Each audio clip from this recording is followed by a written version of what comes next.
If you're looking for exclusive content, please don't look any further than joining the Trap Talk Patreon family. Some of the best reptile keepers in this industry are part of the Trap Talk Patreon family. As soon as you join the Patreon family, you connect to a Discord. You can also tap into an Instagram group chat, connect with some of the most diverse keepers we have in the reptile hobby today. Shout out to my Patreon members and be ready for Trap Fest 2026. It's going to be one of the biggest events yet. Find all information again in the very first link in the description below. And again, thank you so much to all my fellow Patreon members out there. T-minus 30 seconds.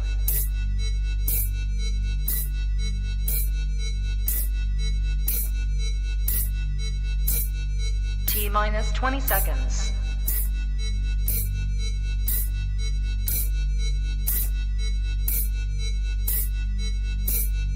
10, 9, 8, 7, 6, 5, 4, 3, 2, 1. 0.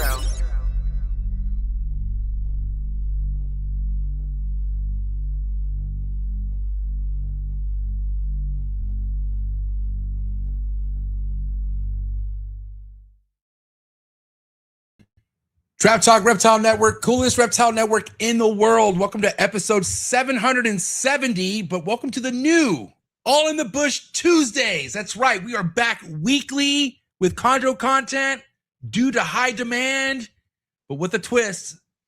I'm your boy MJ. If this is your first time listening, what is good? Do me a favor, hit that like button, hit that subscribe button, hit that notification bell, select all. You'll be reminded every episode released out of the network, especially new ones like All in the Bush Tuesday.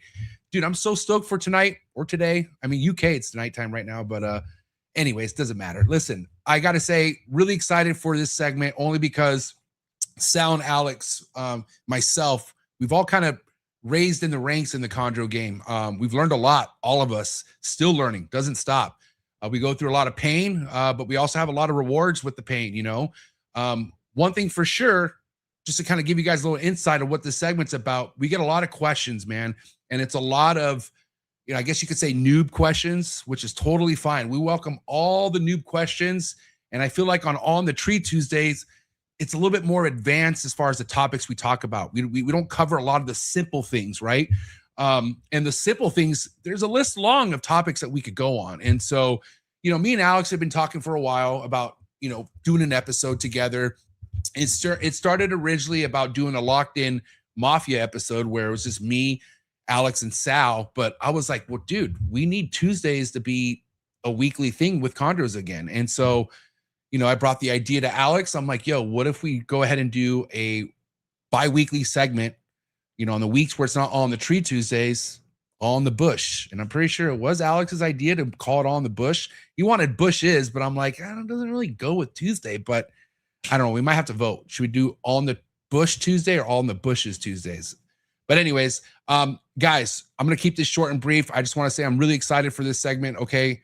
Alex and Sal are two guys who are just a force to be reckoned with in the chondro game based off all their experience and the continued experience that they have. They've helped plenty of people, mentored already a lot of people. So I want to say props to Alex and Sal for coming with me on this venture and getting you guys chondros back on a weekly basis. But before we get into things, today's episode is brought to you by ZooMed, the #1 reptile brand in the industry, just shy of 50 years. Make sure you get your next reptile product at zoomed.com. Find all the links, latest ZooMed products in the description below, and also follow them on Instagram, and please check them out on YouTube. Shout out to ZooMed.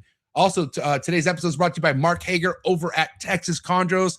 Red Neos, yellow Neos, designer locality outcrosses. Mark does it all, and he has nothing but top tier productions, really high quality stuff over at Texas Chondros. One of the things I love about Mark is he puts on a lot of fellow other Texas chondro breeders on the map. And if you go to TX Chondros on IG, you'll see exactly what I'm talking about. So shout out to Mark Hager. Thank you so much for your support, your ongoing support, and just for being overall a great person in the community. That's Mark Hager over at Texas Chondros. Thank you so much, Mark.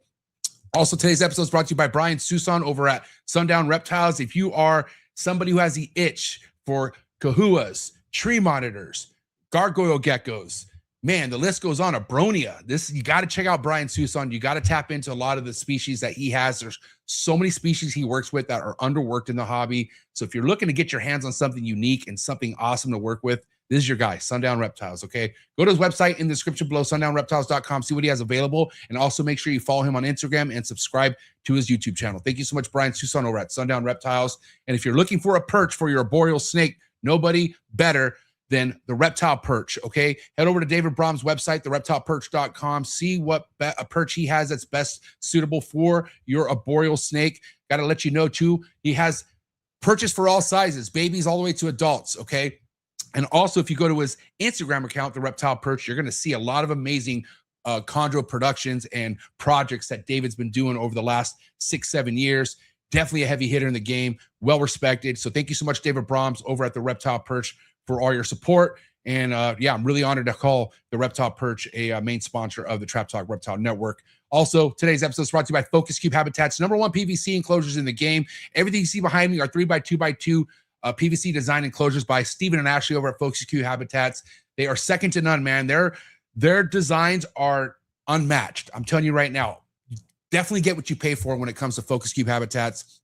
I love having the highest quality when it comes to housing my reptiles, and that's why I go through Focus Cube Habitats. So go to their website, focuscubehabitats.com. You can select from 30 different plus enclosures for your reptiles. And yeah, man, shout out to Steve and Ashley, man. They're doing it big. But all right, last but not least, how can I forget? Morph Market, the #1 marketplace for your reptiles. No better place than Morph Market, and that's historically a fact, okay? Get your next reptile at morphmarket.com. You can also get plants.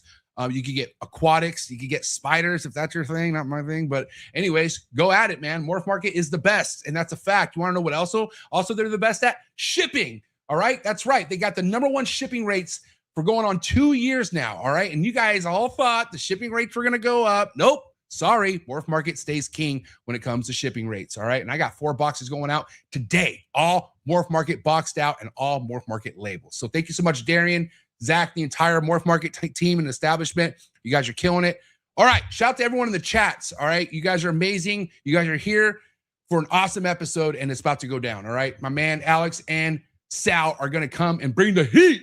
Episode 770 coming at you right now. The very first, All in the Bush Tuesdays, getting served up. Let's go. Good.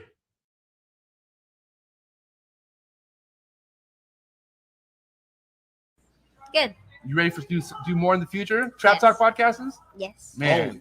Only Trap Talk. Exclusive. Yes. Exclusive. Oh. So stop calling us. Rub the spot, get the club to pop. When I come up with the crop, God love it or not. I'm hot from the hop to the rub the spot, get the club to pop. When I come up with the rub the spot, get the club to pop. When I come up with the rub the spot, get the club to pop.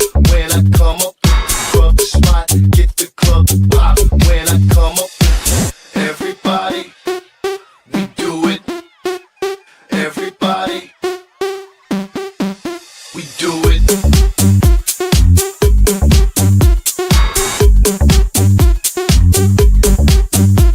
Do it. Do it. Do it.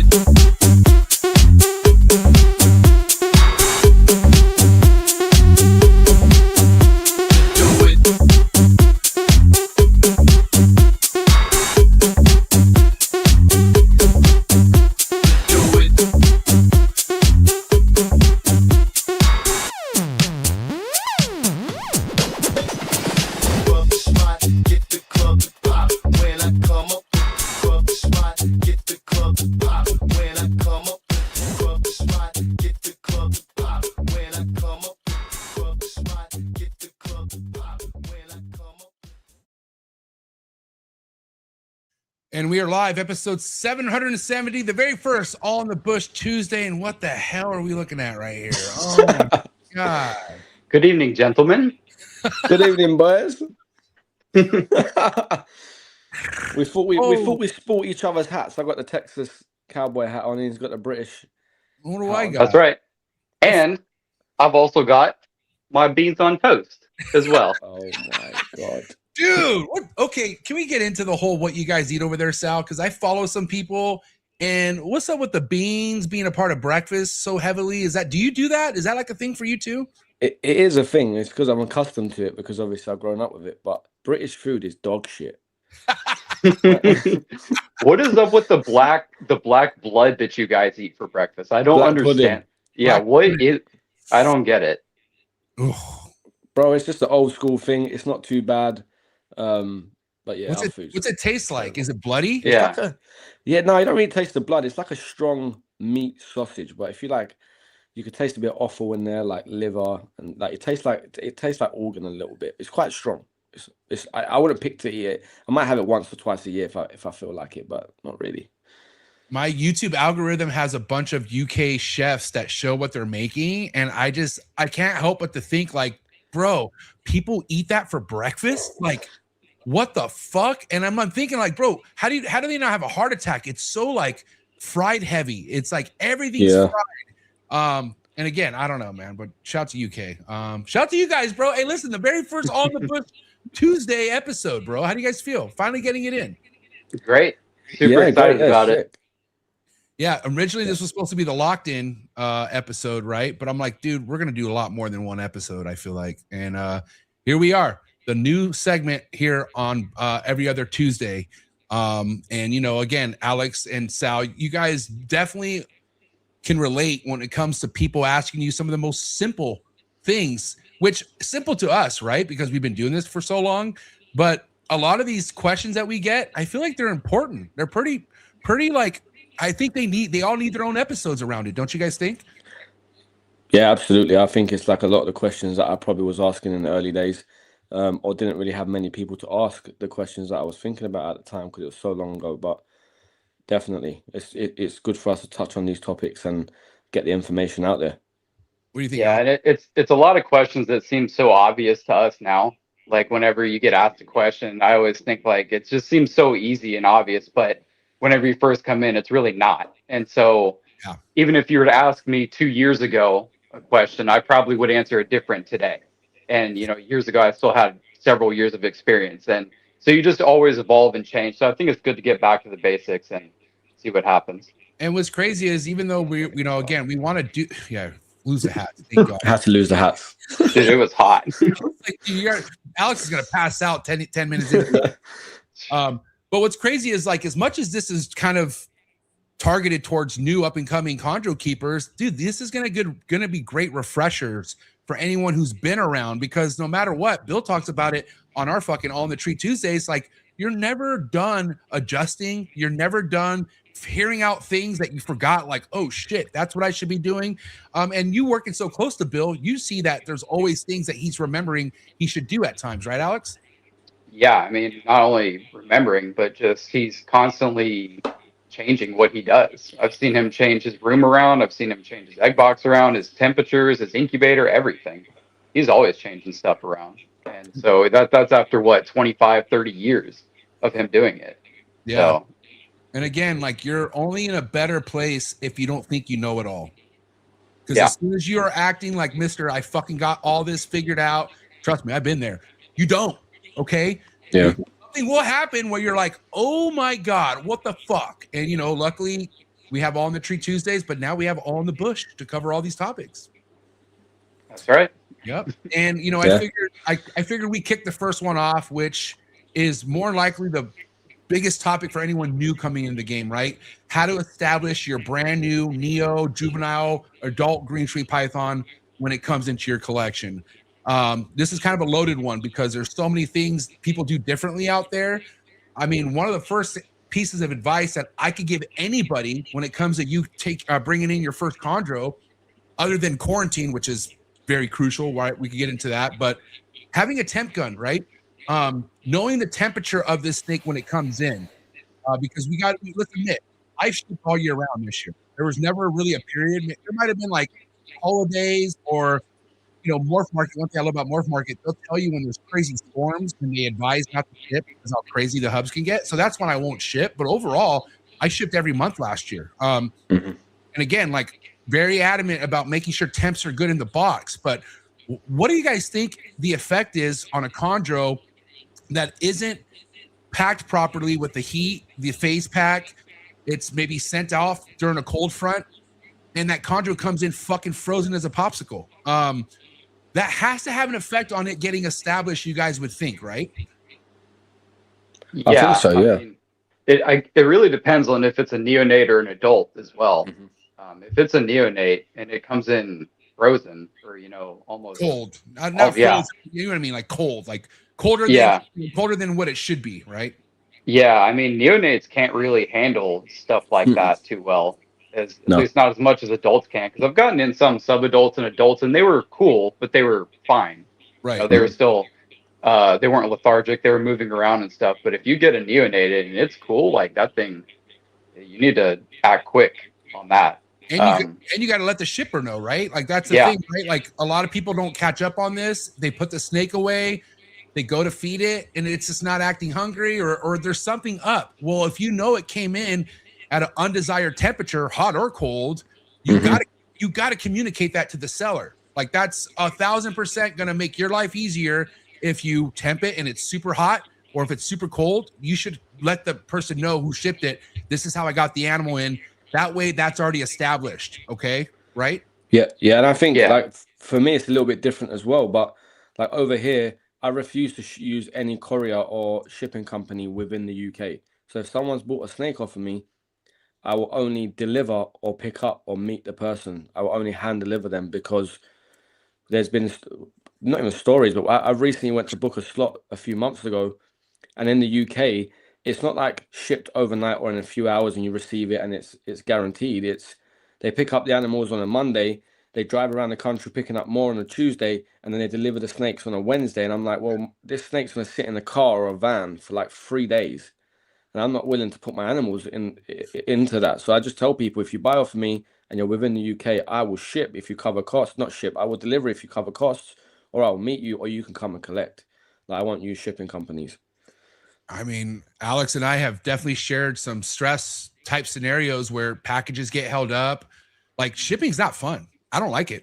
I can't stand it. Like if somebody either can meet me somewhere or pick it up, that's perfect case scenario. So that's another good piece of advice Sal just gave. If you could avoid shipping, which more than likely, let's be real, a lot of our customers come from all over the country.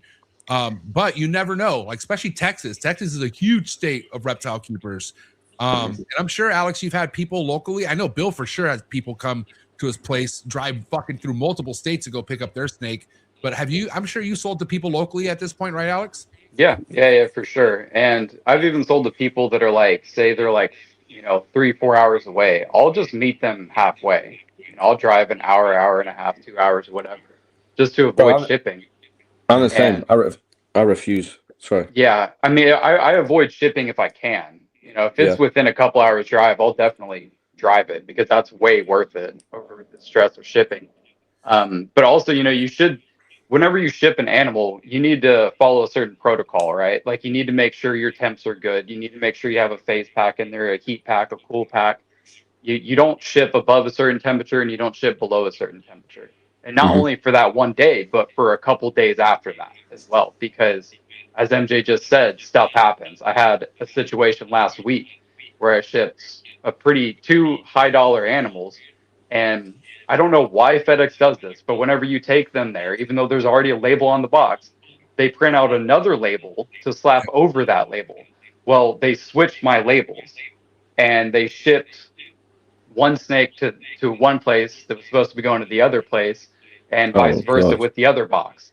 So it was, it was stressful and annoying to deal with, and unnecessary, really, because there's already a label on the box. Why are you slapping another label on it? I mean, Alex, you can call it for what it is, and I'm going to quote my man Sal here. What a fucking joke, man.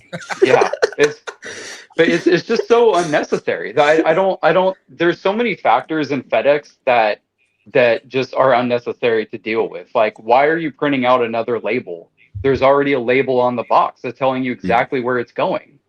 So, and I'm sure this stuff happens all the time, but for sure, it seems like FedEx is getting worse and worse about it. Like they don't seem to be getting better. Like it seems like every 1 in 5 shipments I have, something happens. But guess what? That's all we got. Like other than I know. Delta Dash, and I'm a huge fan of Delta Dash, but not everyone could go to the airport to pick up their animals.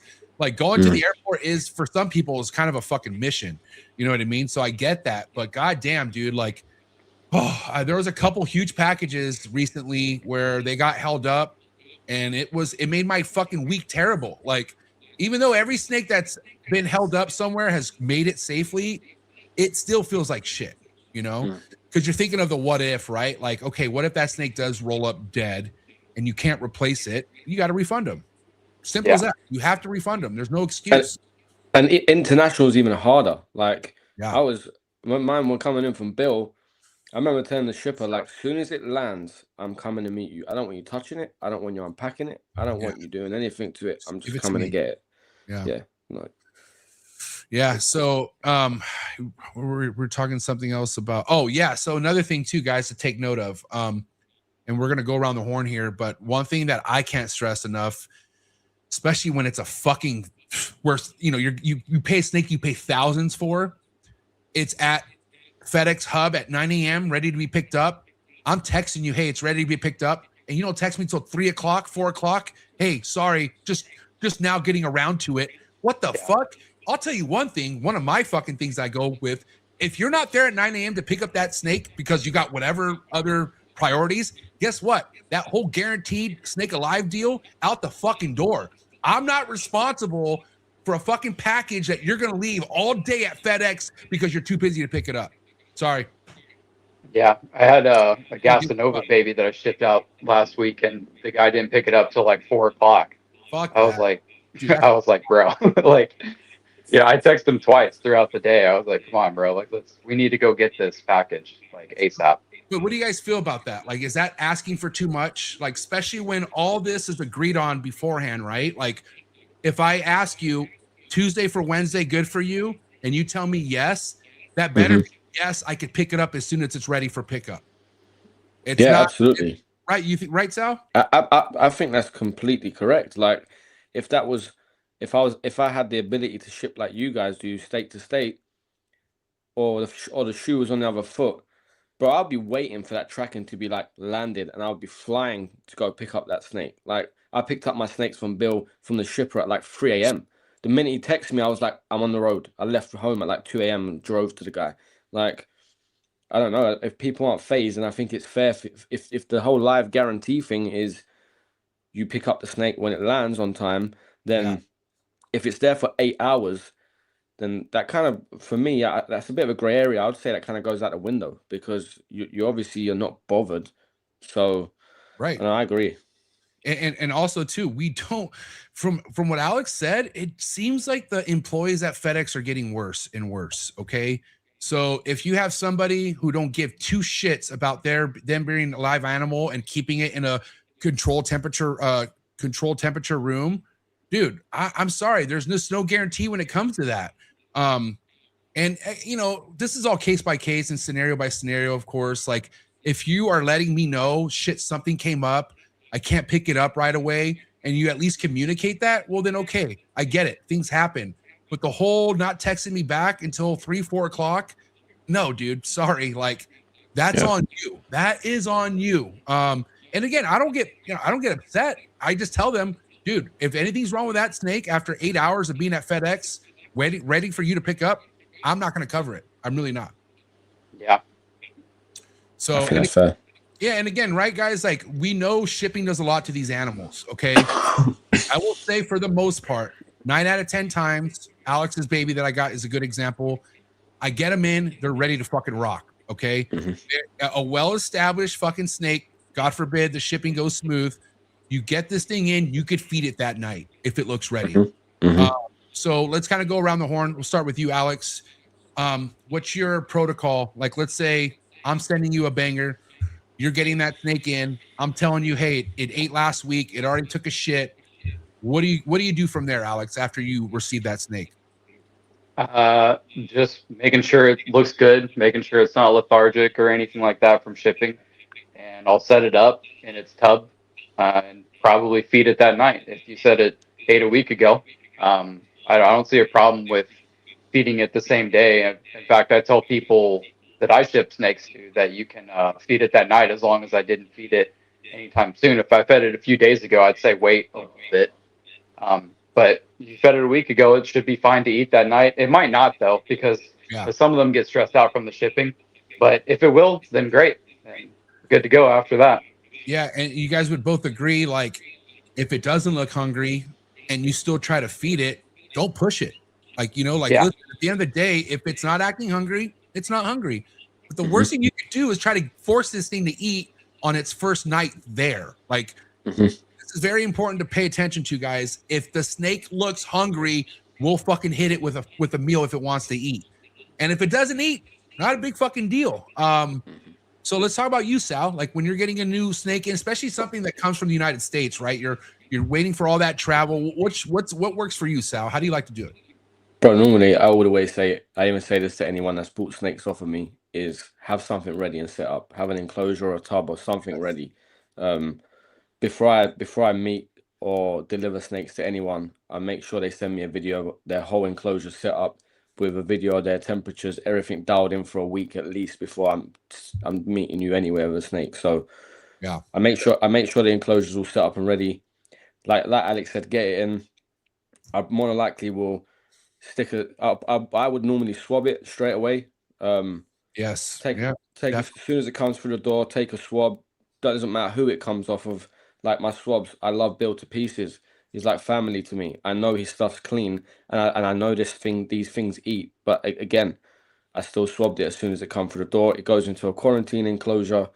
And like you said, if it looks hungry, if it's hunting, if it's interested, I'll offer something. If it doesn't, I feel like from the earlier days where they didn't look too interested, and I offered the food and I was a bit too forward, I kind of think it puts it into the opposite direction, and it just stresses the animal out further, and then it goes on to not eat for longer.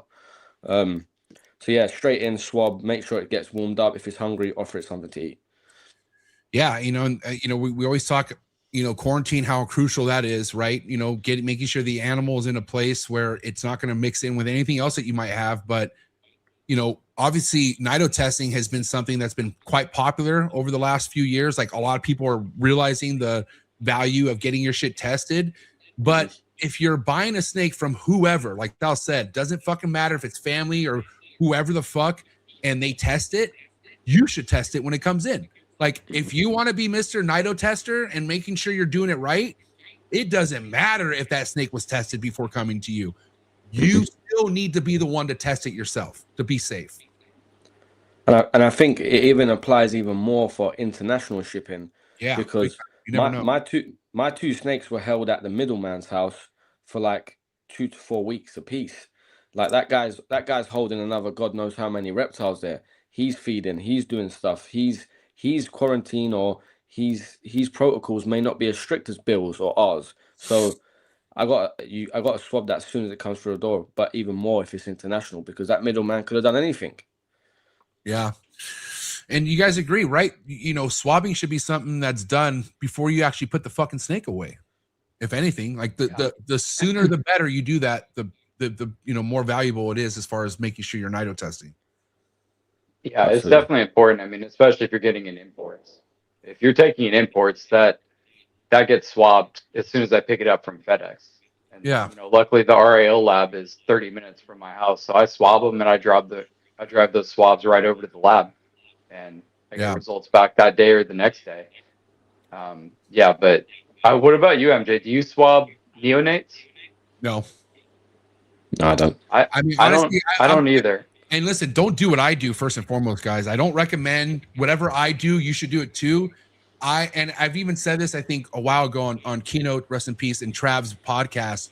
Like, I buy snakes from people. I don't worry about nido testing. Again, don't do what I do, but I just don't fuck around when it comes to who I purchase snakes from. And at the end of the day, like, the way I look at nido tests, if nothing is showing symptoms or giving an issue, I'm not going to push the envelope, And also, I have babies set up separately from the adults. They're on the other side. They're over there. And I'm not calling that a proper quarantine, but let's kind of get into quarantine, right? What's the point of quarantine something? Like, let's say you have a quarantine room, and let's say you're going ballistic adding animals, right?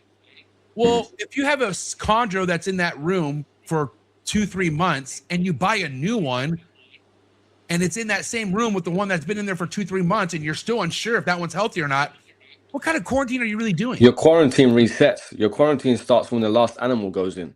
Yeah, but people don't reset.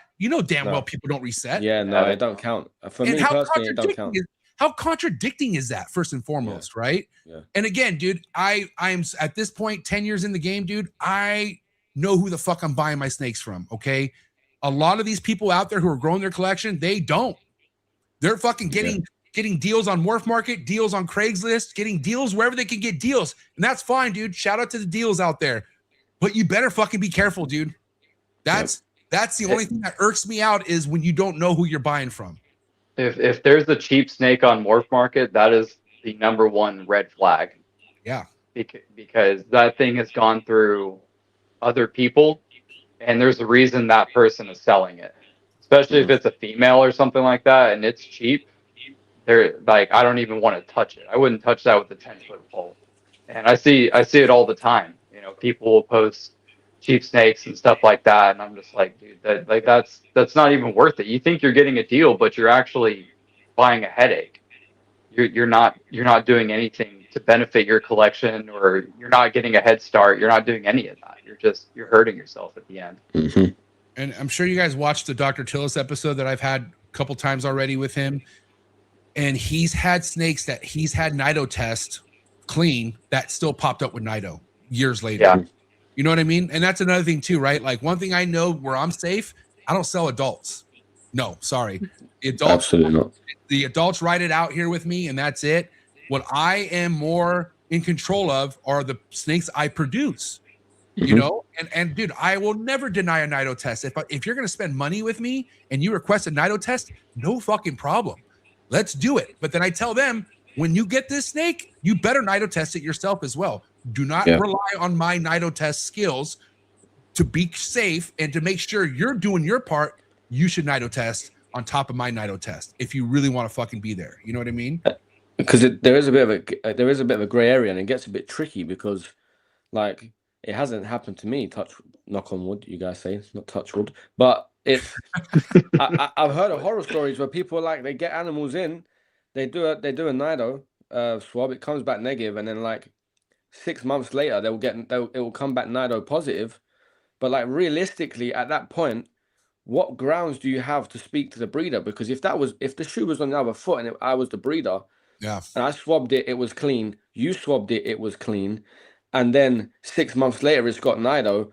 Well, what's your protocols? What are you feeding? Are you using one tongues for your whole collection? Like what's going on there? Because if I knew it was clean when it left, and it was clean when it arrived, and now it's not clean 6 months later, don't come knocking at my door. Yeah, that's true. Yeah, go ahead, Alex. Well, I mean, but like, what if it was sent with Nido, but it popped negative those 2 times? Well, I mean, that's the thing, right? Like, you don't rely on one Nido test first and foremost. And if you're going to Nido test after it was Nido test before it got to you, that only counts as 1 test in my book. That doesn't count as 2 tests, because you got to test during stressful times first and foremost.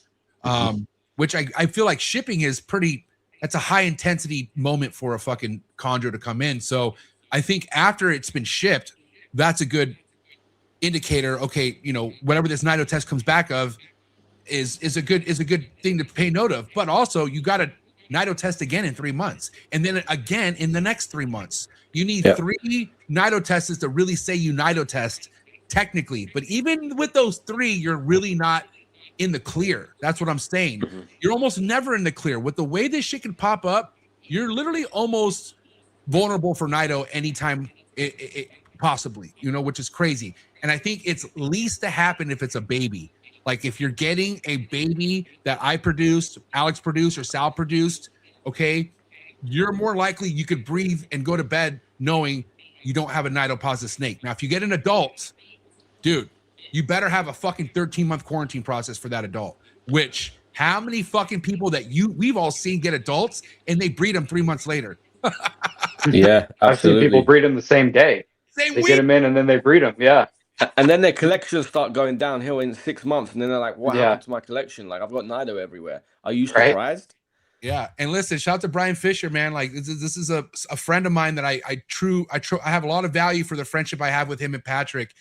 And you just assume it has Nido right off the bat. And what I mean by that, you treat it like it does in your collection. You know, to kind of go back to like how I do things, like that snake I got from Alex Warren. Even though I didn't Nido test it, it has its own forceps. It has its own like stuff that does not touch any other things in this collection. It has its own tools basically.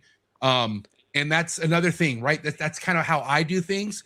But I'm also somebody with the mentality that all these have Nido at some point.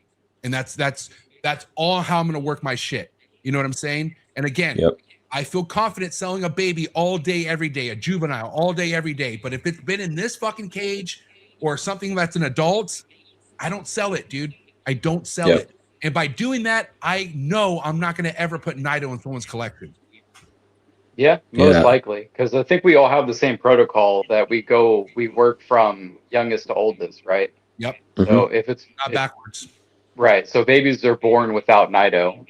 So if you work your way up from there, then theoretically it should be okay, right? Like as long as you never go backwards, then you know how I even do mine on separate days. Yeah. Right. Yeah. You can even do that. Which I usually do that too. But you know, if you want to get everything done in one day, you go from babies to adults, and theoretically those babies don't even have a chance to get Nido. Yeah. So as long as you have a good protocol and you know who you're buying from, it should be fine. I don't want to say that you're 100% safe if you buy a baby, but you're more than likely okay if you buy a baby. Yeah, I mean, again, like, you know, going back to watching that Dr. Till's video, you're really never okay, but your chances are very highly unlikely to have a Nido positive snake if you start with a baby. And that's why, and again, United States captive born baby from a breeder who's known to sell healthy animals. Yeah, that's kind of the key, is from the right breeder too. Because even if you buy a baby that, like, what if you buy it from somebody who doesn't have a good reputation? That dude's probably feeding adults, then going to feed his neos. Dude, and Patrick threw a gem last week on our episode.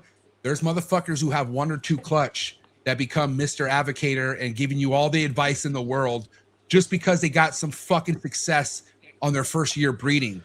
And props to those guys. I'm not coming from a salty place because it took me 7 years, but they don't fucking know jack shit still. 1 or 2 clutches on your belt does not make you fucking anything close to an expert, dude. I am so sorry, but I'm not sorry. Alex, did you feel anything close to expert level when you had your first clutch? No, I felt like a failure. I had 21 eggs and I only established 6 of them. Yeah.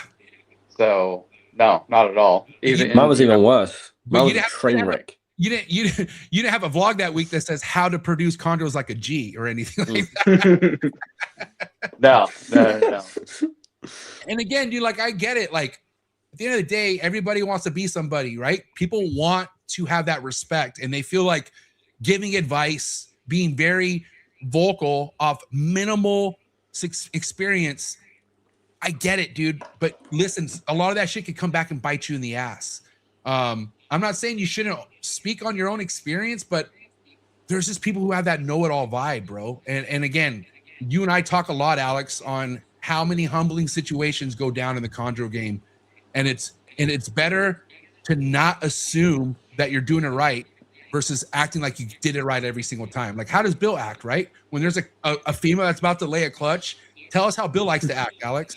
Oh, well, he is the most pessimistic person you'll ever meet when it comes to these chondros. Every female is about to lay slugs. Every female is about to die. You know, it's just, and I don't blame him, you know, because when I'm looking at his collection and him having females that are about to lay, I'm like, dude, those are fine. Like, it'll be fine. And most of the time it is. I'd say like 90% of the time it does go fine. Yeah. But then when they're my females, I have his point of view on it. I'm like, she's probably about to lay slugs, or she's going to die, or blah, blah, blah. And it's the same results. 90% of the time, it's fine. But, you know, there is that 10% that kind of does suck. Bro, and the thing is, you can never say never. Look at us three yesterday. We were talking about snakes fighting each other. And I was like, yeah, that never happened to me. 1 hour later, the lights go off, and I'm in here feeding, and I got 2 snakes fucking rolling around on the floor. And I'm like, shit. So you never say never when breeding, with keeping, with anything. I think it's kind of wild. Sal apologized about cussing, and then he drops 3 F-bombs. I know, right? Sorry, bro. For the grown and sexy, bro. You're good. You could speak bad language on this episode. You're totally fine, buddy. You're in the place, okay? But yeah, again, so we're gonna kind of get back to establishing neos or your brand new snake. Now let's kind of flip the script, right? Snake comes in perfectly fine. Temperature's good. The looks, the aesthetics, everything looks up to par, but it just won't eat. Okay. Let's start with you, Sal. You get a chondro in, everything seems to be fine, but it just doesn't seem to be hungry. What do you like to do in that case? Well, I can vouch for this because my Bill's female didn't eat for 6 months. Wow. So yeah. Jeez. Okay, let's talk about it. And that was a young snake. That was like what, a year and a half when I got it, maybe a year old. So it came in, just was super shy. I remember hitting up Bill and he was like, I remember seeing this thing feed. I saw it in person in Texas before I flew out, and then it got delivered. So I knew this thing was a savage. It would, whatever the shipping done, it just made it super, super shy. And I was offering different meal types, different sizes, going down sizes to try and see. Kind of kept it in a tub. The tub thing wasn't working. So then I tried to move it in. I'm sorry, Sal. How big of a tub did you put it in? I'm curious. Well, I'm trying to think of quarts, but it's like 15 quart maybe. Okay, so that's not the smallest. That's the second to the smallest, right, Alex? Yeah. It goes 6 quart then 15, right, Alex? For the most part. Okay, go ahead. Continue, Sal. So I put it in there, thinking, all right, cool. Let me put it in this. Once it's settled and it's had this like a first two meals, it's big enough. It can go into an enclosure, right? So then this thing isn't eating. I tried for months, 2-3 months, messaging Bill, like, Bill, what do you think I should try? He's like, this never happened to me. I tried, mice, rats, ASFs, smaller sizes, larger sizes, hot, fucking different times, everything you could think of. I tapped out. This was like 2 years ago. I tapped out. In the end, I'm like, cool. This is going to Malcolm. Because if anyone's going to get it to eat, it's going to be Malcolm. But I tried everything. Different tub sizes, different enclosures, different heat sources. Just couldn't get it to eat.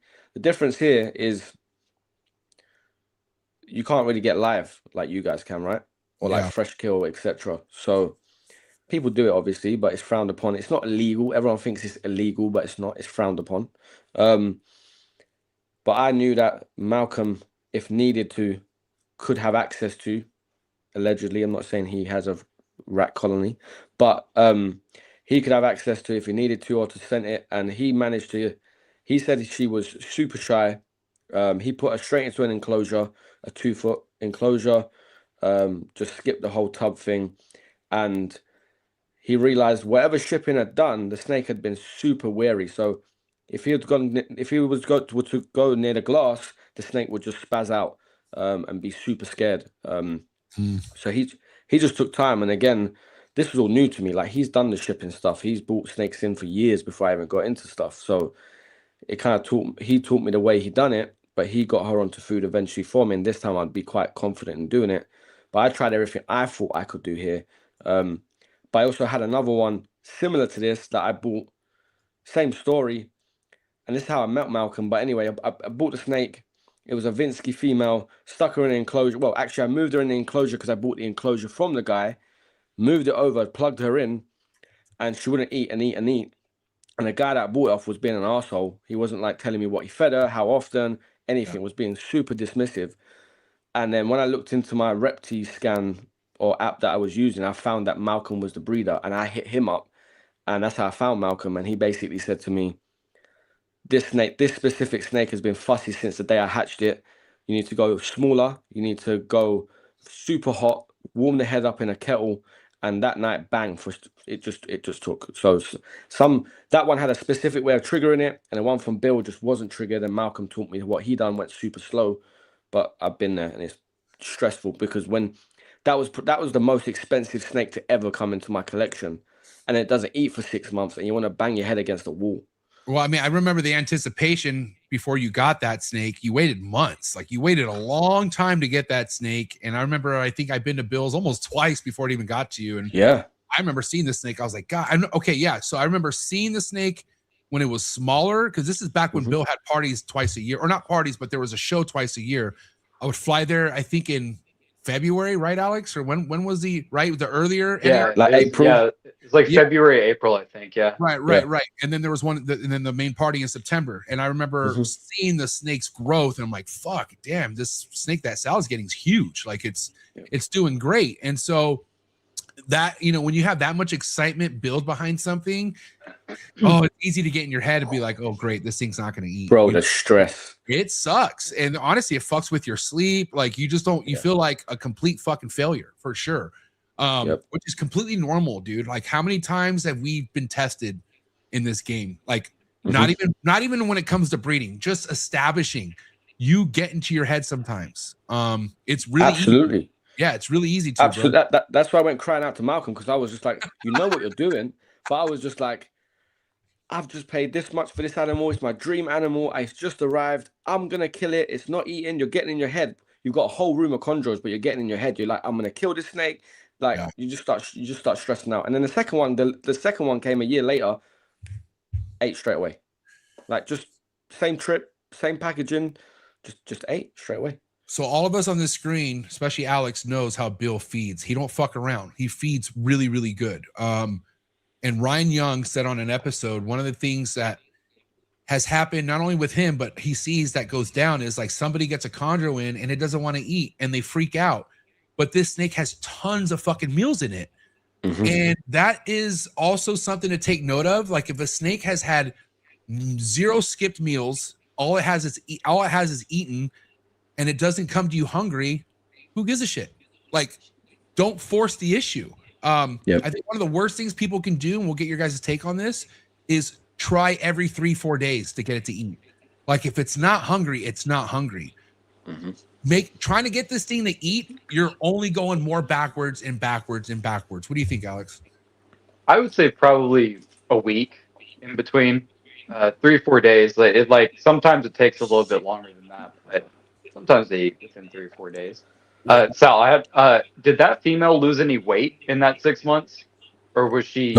Not really. That's the first thing Malcolm was saying to me. He's like, "Why are you stressing?" He was like, "It's not losing weight." He's like, "Why are you freaking out?" Yeah. So that's whenever I have that type of situation, which I don't think I've ever had a snake not eat for months and months and months. But whenever I have that type of situation, the first thing you look at is the weight.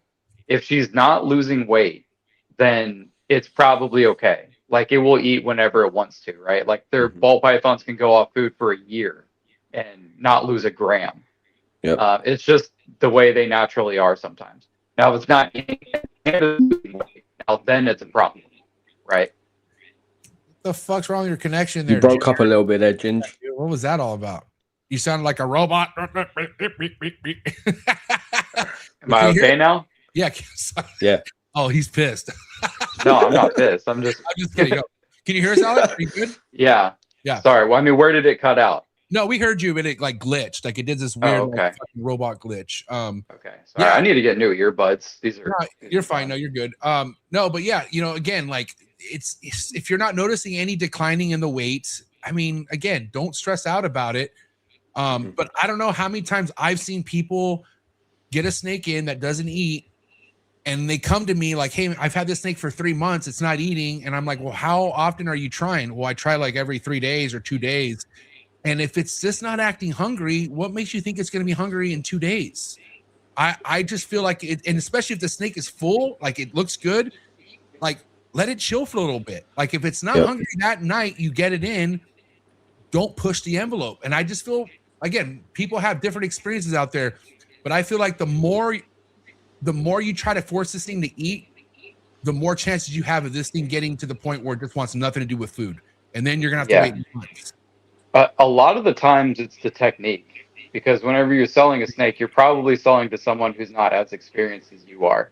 Fact. And if I sell you a neonate and you come back after a couple weeks and say, "Hey, the snake still hasn't eaten," I'll say, "Okay, either send me a video or let's hop on a FaceTime next time you feed." And 90% of the time, when I see that video or I see how they're feeding, they're dangling the mouse right in front of them. It's kind of the mouth is kind of cold. By the tail. Like, like by the tail. It's like, dude, like your technique is just so far off. So that's when you say, look, you have to get kind of aggressive. You have to beat them on the neck a little bit. You have to get them to strike. And most of the time that does work. Yeah, but I think. But then most of the time, Alex, how many times have you video FaceTime people and their version of aggression is barely tapping them? I know. yeah. And again, you don't want to, when you don't know better, You think, I don't want to hurt this little fragile chondro. Right. Oh my God, dude, these fucking things they're pretty fucking durable. You know what I'm saying? They But are, again, yeah. But again, you got $1,000 chondro. The last thing you want to do is beat it with a fucking animal, with a prey item. So I get it, but that also comes with the experiences of a technique. You know, David Brahms, shout out to David Brahms, one of the sponsors of the episode. You know, he has a video of his idea, what he does to tease feed, like to get them fucking moving and grooving. And it's something you just got to know from experience after doing it so long. It's okay to rough these fuckers up. Now, mind you, you don't want to beat them against the fucking tub, but and also too, if they're flying off the perch, running for the hills, then just leave it alone. Like there are certain cues you pay attention to when it comes to being an aggressive feeder, right? Like, or you know, having an aggressive approach. If your approach turns to them flying off the perch, you're not going to get that thing to eat. Like meeting right then and there. Like reset, close the tub, and reset. Go ahead. I think you can personally make an animal into a runner. And I feel like I've done it. Like early days, like there's aggression and then it's beating the shit out of it until it starts, like you said, falling off of the bloody perch, roaming around because you've been too rough. Whereas like the same animal, a week or two later, I've tried it with giving it gentle taps and it'll wake up and it will take it. But when I found that some are switched on by it, but there's been a couple that I've probably been a bit too forward with, and it's borderline nearly turned them into a runner. But I think also, as when they come in, I think there's also a difference in, I personally, if I get a sub-adult, as in the neonate I got from Bill was pretty grown on by the time I got it, right? I think that size animal, I don't touch with the prey item. I think babies are a bit more susceptible, personally, this is just my opinion, to being touched. But I think once they get to a certain age and they're eating well and they're quite grown on, I don't hit them, because I found that I did do that, admittedly, hands up. I did that with the Bill's animal. I tried to induce it by tapping it and trying to get a feeding response out of it, and it kept tucking its head. And the more I tapped it, the more it would tuck its head and make it nervous. And Malcolm was like, just stop touching the thing. Just leave it alone. Guy, I mean, I'm sure you would agree that sometimes shipping makes these fucking chondros forget how to eat sometimes. Like it's like you're starting all over on meal one. And again, it really matters how your approach is. It matters first and foremost. I feel like some people don't even pay attention to the time of day they're trying to feed. Like I'll never forget Patrick Holmes, his fucking star breeder that I have right now, Blue Deuce Watermelon BX snake. He told me, MJ, this snake likes to eat at night for whatever reason, or it might have been vice versa. But I remember trying to feed it on the day he didn't recommend, and it just wouldn't eat. But I fed it on the day, the time of the day he recommended, and it ate. And so some of these things have weird personalities like that. Like some of them just do not want to eat when it's daytime, and then some of them don't want to eat when it's nighttime. That goes for my whole collection. None of my collection will eat in a day. I think they're so used to me feeding them at night, like 8 o'clock in like, I don't know how long, all the lights will go off very soon and everything will eat. But none of my snakes will be out in the day and they won't eat in a day. The exception of Neos, I will start feeding them at like 4 or 5 p.m. That's where I found my best success, like dusk time. But the adults and the sub-adults will not eat in a day for me. Yeah, Feeding chondros is definitely an art form. It is. It's definitely something that you learn over time. It's not something you're going to learn just by having one chondro for years. Yeah, and I have a good. Go ahead, Alex. I'm sorry. Well, they're all individuals, right? Like you might have a clutch, and one of those snakes will only eat at night, and then another one will only eat with chick down, and another one will only eat doing this, and another one does that.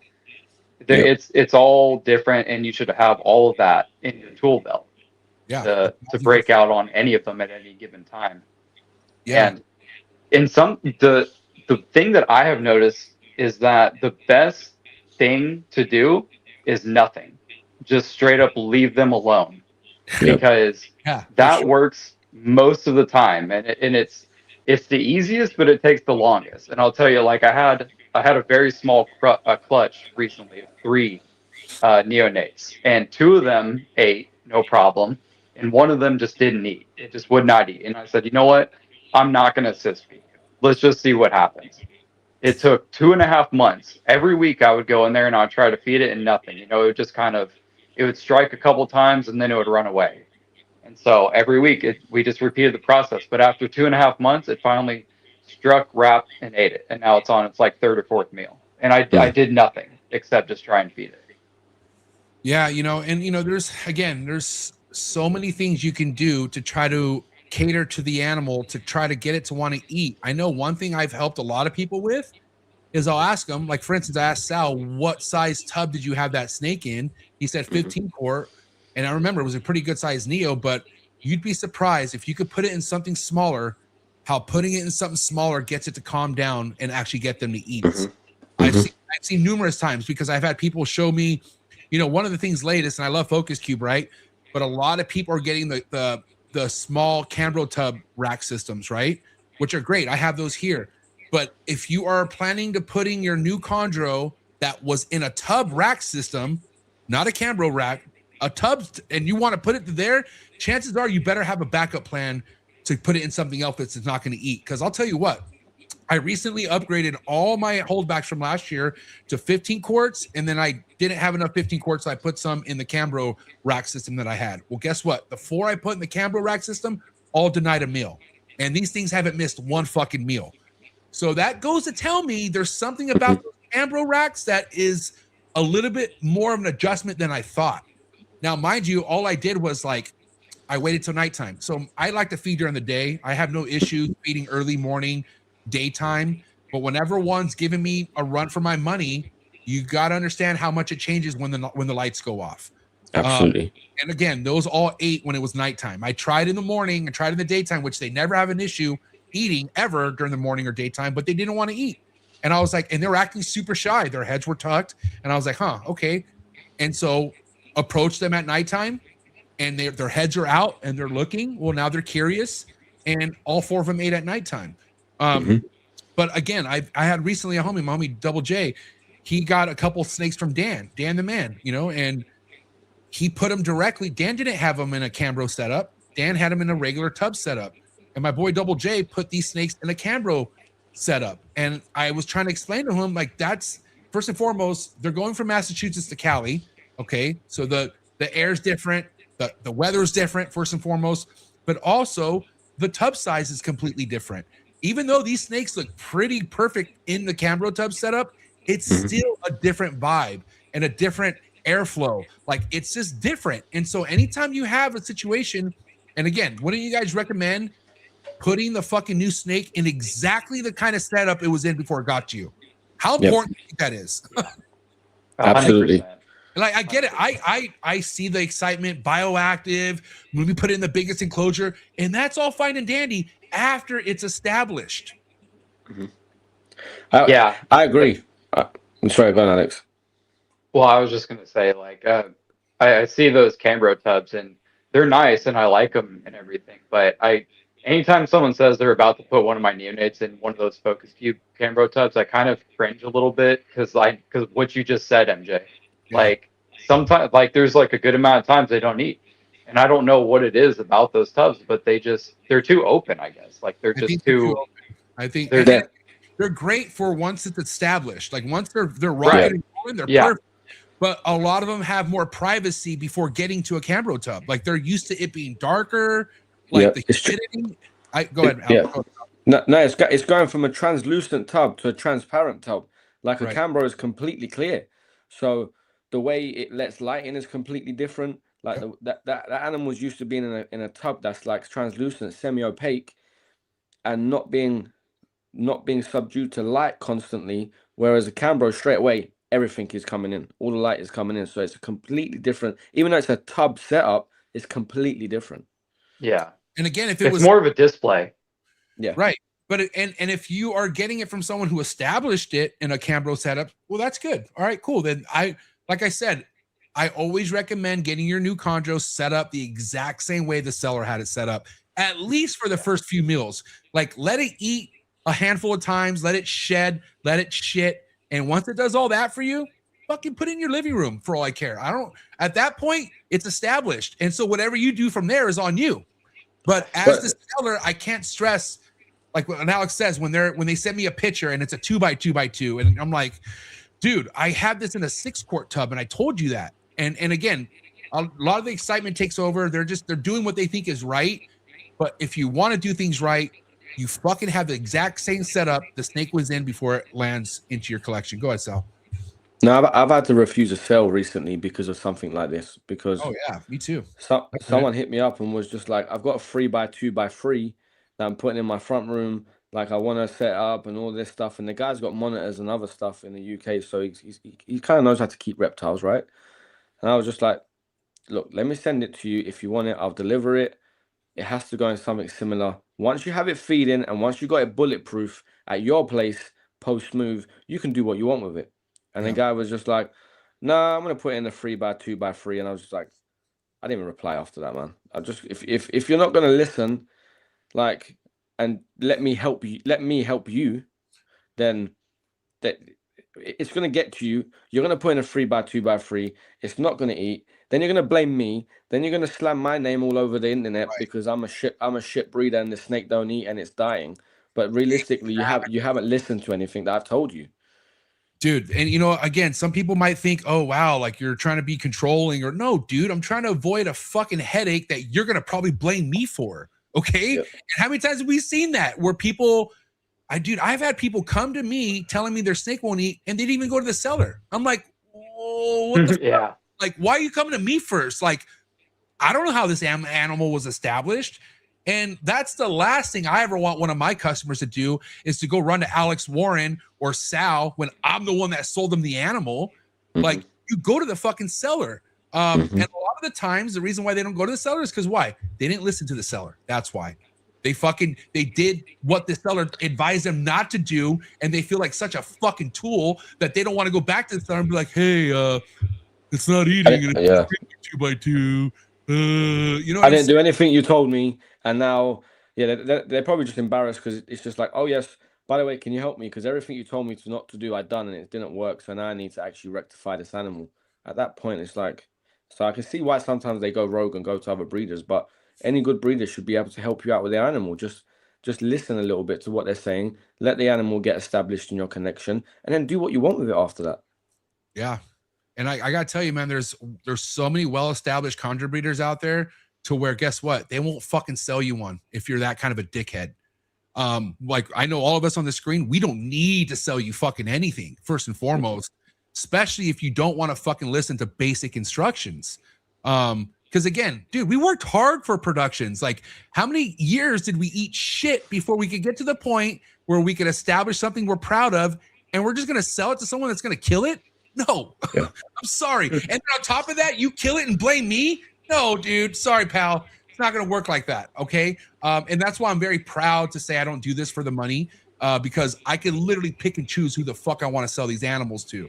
Because again, I worked hard. We all worked hard to get to this point.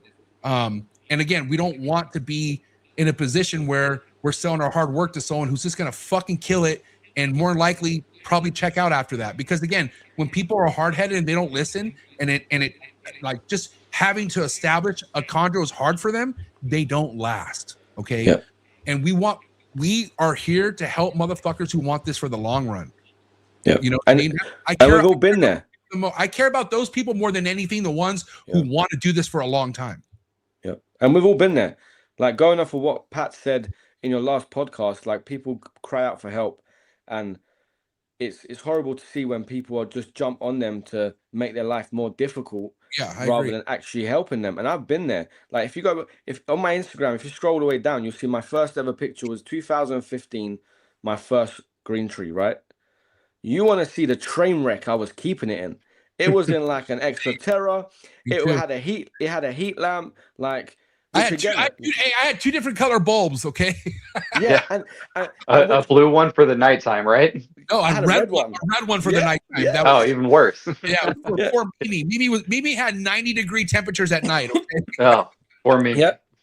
So we've been there. And not saying it doesn't work. Like Pat said, the old school breeders were making it work in the glass tanks with the heat bowls. It's not like it's not doable, but keeping has also evolved since then. But we've all been there, we've done it, and our husbandry's probably been where at some point where they are coming in at with the glass etc. and the bulb etc. So just, I just see it as, if you're asking for help and people are willing to give it to you, also be willing to take the help. So if you're like, this Exoterra is not working, my snake's dry, I got a heat bulb on it, and someone says, all right, well, maybe try this, this, and this, and you turn around and you're like, no, I'm not changing nothing, it works. Yeah. Then don't ask for the help. Here's another really good example, right? I had someone who bought 2 chondros off of me that I'm actually shipping out to them today, and they spent all day decking out a couple Exoterras. God bless them. Like, it looked good. And I was like, listen, I was like, where do you live? He's like, I live in Alabama. And Alabama, very humid, you know, it's different vibe over there. So my head was like, okay, Exoterra is not a bad thing. You could pull it off. But what I recommend is at least you putting this in a 6-quart tub that it's in now, let it fucking eat. And once, like Sal says, once it's bulletproof, go for the Exoterra. I feel like the Exoterra could work. I mean, I wouldn't recommend it to someone who like my neighbor. If my neighbor wanted to use Exoterra here in Cali, where it's drier than a fucking tit, like, no, dude. Like, I would tell them, go Focus Cube or go PVC. Don't go with the screen top. But it really depends on where the person's located. And whatever doesn't work for you doesn't mean you need to shit on the other person that could pull it off where they're from, you know? Mark made it work. Mark had them in Exoterras, not this year, but last year we went there. Yeah. But his room is warm. His room is humid. Like, he makes it work because of those factors. But if you just got an Exoterra near your dining table where there's a draft and there's a cat and there's lights and there's a heat bulb, then it might not work for you. Yeah, if it has a goddamn Bucky stuffy on top of a fucking there's so much information out there though now. Like, I'm not saying you shouldn't be making mistakes coming into this, but the information is all out there. You know, there's so many room tours and podcasts and forums and all this stuff. Like, if big breeders are not using Exoterras, then why use it? You know, well, here's the thing, bro. Like, listen, you could be Mr. Podcaster. You could be like, meaning you listen to every podcast, you watch every vlog, but sometimes the dots don't connect until it happens on your care. Yeah. Look at all the friends I had, bro. Like, it took me 7 years, and I was already good friends with Bill, Marshall, Socrates, Gary, you, Alex, and I still fucking had to eat shit because, you know, it took me to fucking have my own experience to figure out what I was doing wrong, and I had to do things the way I was having my experiences based off of. And that will go to a lot of other people out there. You can listen to every Trap Talk episode. You can listen to every fucking vlog that's put out there.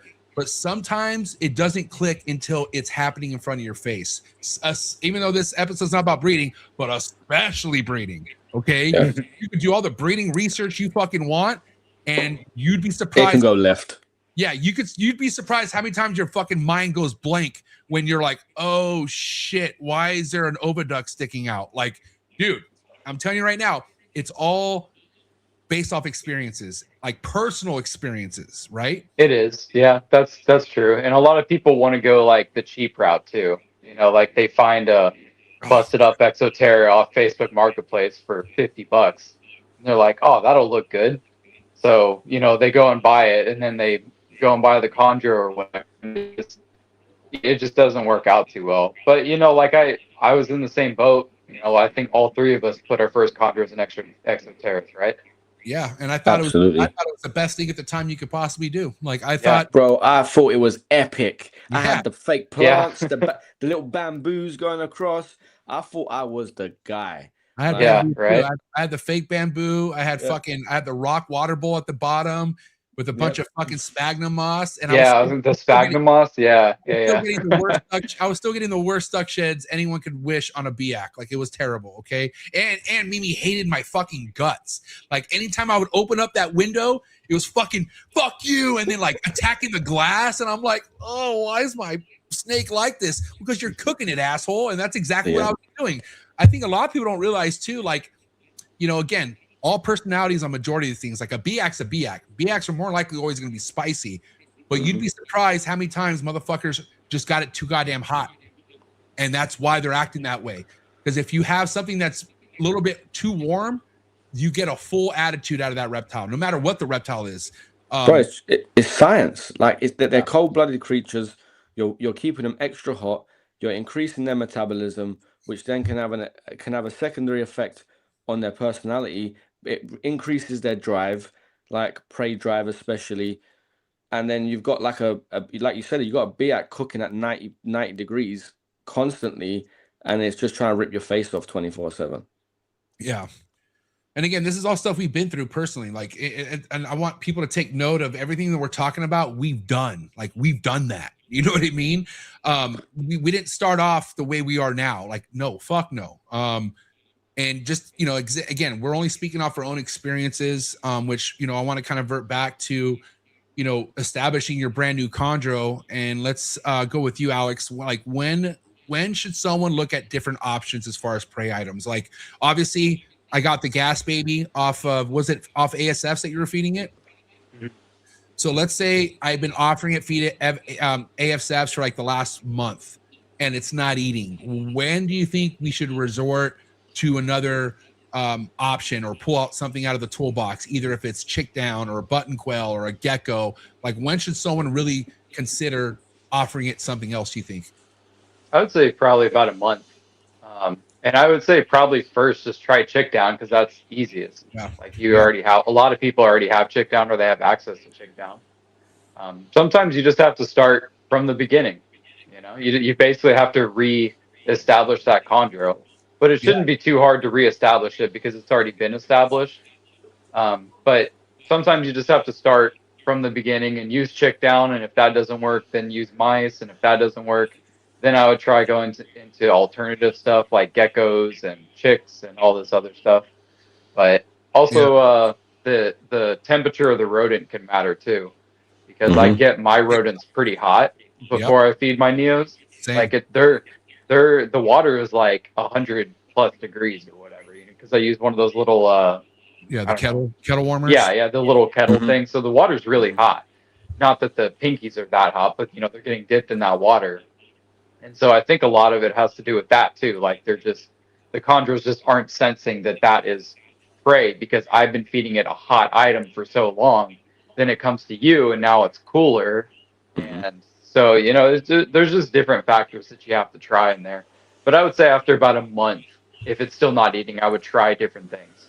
And also, like, you know, contact me if you bought it off of me. Like, just like I'll help you out. I'll FaceTime you. Like the biggest thing probably is your technique. And again, probably weird analogy because we're humans, but if I'm eating fucking hot off the press filet mignon all the time, and then now all of a sudden it's a fucking cold piece of meat and it's dripping wet, I'm probably going to be hesitant at first to be like, you're probably not going to want it. No, again, and again, once something's established a certain way, and then it comes to you and you're not doing it the way it's used to doing it, well, you could expect it not to want to eat for sure. Yep. Because there's like, again, you want to follow every step the seller was doing before it came to you. And you'd be surprised how if you miss one step, that could probably fuck up the whole experience of this thing getting to eat for you. Yeah. Like my ASFs are steaming hot. Like I have the same thing as you and Bill have. I have the kettle warmer and that water, that water gets boiling hot. But what I like to do is I dip it in the boiling hot water for like 5 seconds and I bat it dry. I get a paper towel. I'll bat it, but even after batting it dry, you see steam coming off that fucking rodent. And you know, again, like they all, from what I can see, every holdback or everything I established last year, all 64 babies, they fucking liked it steamy hot. They fucking they enjoyed it. And what's crazy is going back to the Cambro tub holdbacks that I put in. You know, after a while of them becoming well established, you don't need the whole steamy hot water thing. You fucking thaw that thing out and it eats. And so what I did just to make sure is, all right, let me get a fucking kettle of water, hot and ready to go. And I offered it warm and hotter like I used to when it was first being established. And these things flew off the perch to eat it. So like every minimal step might not seem important to the consumer, but I'm going to tell you right now, it's very important to follow every single fucking step. And I think adults and babies are completely different too. Like I agree. I would do exactly what Alex just said. If it was a neonate, give it a month. If it doesn't work, let's try and reestablish this. Obviously, contact the breeder. When it comes to adults, in my own experience, is there's no way you would catch me going back to chick down on an adult. That adult, or let's say yearling or etc., shouldn't need chick down to eat. That thing should be bulletproof by the time you got it. but it's not impossible. We've all had probably feeders that size go off of food. I had a 2-year-old female that I bought when I first got in that, again, didn't eat for 6 months. And I think that one of the things that really helped me was privacy, because that was in a 3x2x2, and which it came in. And what I found was that snake was quite nervous, or it would just like occasionally just defensively strike in the air. So what I done was I covered the actual glass with newspaper. Yeah. Left it completely in darkness. The lights would come on and would go off, but I left it completely covered in newspaper for like 2-3 weeks. And then all of a sudden I just like lift the newspaper and peek in the corner to see what was doing. And after 2-3 weeks, this snake that was never hunting, super shy, all of a sudden was out hunting, and then bang. I just gave it time to settle after covering it up, and it worked for me in that instance. But again, they're all different. It's not one rule for all of them. Yeah. I mean, again, everyone has, for the most part, people love using lights. I have lights on now, but that's because I'm live on a podcast. I think these lights, I really think these lights are horseshit. I really do. Meaning if they could do a survey and tell you leave the lights on or off, I have a feeling majority would vote keep the fucking lights off. Because we got to understand, right? Like, look at the constant research we find out about chondros. It's very rare they are out in the open in the sunlight, just being exposed. They like to hide. They don't want to be seen for the most part. And if you have natural lighting, like, so behind this wall of cages, I have a fucking window that has lighting that goes right in. I think that's perfect. I think if you have that kind of setup where natural light goes into your room, that's more than enough, in my opinion. I think the majority of people, why they have lights on is because it's their own. They like it because they like looking at their animals. But personally, the whole 12-hour light system, what the fuck crock of shit is that? Like, when are they ever exposed to this much light 12 hours a day? True. They don't want that. They don't want that light. Fuck no. And again, I have these lights on because it's cool for my podcast and I want people to see it. But as soon as this show's over, the lights go off. And again, if I have people over, like at Trap Fest, the lights will be on because I got people over. But I feel like that's where people don't understand is like the lights are more for you than the fucking snake. I feel like. And again, you could have a basking system, which is all cool and said and done, but I feel like they need some sort of privacy at a certain point. I don't think chondros like to be in a fucking, especially with white walls like this, just all in the open, like, hey, look at me. I feel like, especially a new chondro that you get in, the darker you keep it, the better. Yeah, definitely. I have adults that I got in, and they're in like 32 quart rack system. Yeah. Obviously no lights or anything. That's whenever you're establishing a chondro for the first time, you should definitely not turn on any lights. Even if you do put it directly into an enclosure, I would suggest not putting those lights on. And maybe even, like Sal said, just put that newspaper over. Just let it chill out for a while. They don't want the lights. They don't want to be exposed. They just want to relax. And that's your best bet to establishing a chondro. And again, dude, like, I get it, the aesthetics, though, it looks cool. But if we're really trying to be like, let's put my shoes in the chondro's fucking shoes, I guarantee they don't want this much lighting. I promise you. Bro, absolutely. And you got to think of it, right? You guys, I've got key lights in front of me now, 2 LED panels. You guys have probably got LED panels in front of you for lighting, possibly. You wouldn't want that in front of your face 12 hours a day. Like, it's bearable for a couple of hours, but when these things are having that light in their face all day, like like you said, again, when we can't say we're trying to replicate the wild, because that's impossible, regardless of what these bioactive people say. Please don't hate me, but it's the fact of that, like you said, in the wild, they're probably under a canopy. They're probably got some sort of shade. They're probably being sheltered by some sort of bush. Like, something's happening. They're not being exposed to direct sunlight in their face 12 hours a day. Ryan Young, Nick Mutton, and a group of people were in the bush. Okay. They were in the wild for 10 days. They found one chondro in 10 fucking days, dude. And guess what? I bet there was a tons of chondros around them. They just couldn't see them. Yeah. Was it out in the open, or was it? It was literally right. So Ryan Young found, the one he found was only 20 feet off the trail. And I believe, and it was nighttime. It wasn't even daytime. It was nighttime. But they would look during the daytime as well. They were all day, all night. They're looking for shit. So I assume it was probably like lower to the ground, like hunting or something like that. It was I believe it was, I have the picture, but it was like on the mid lower part of the tree. Like it was obviously on the perched down in hunt position, looking for some prey.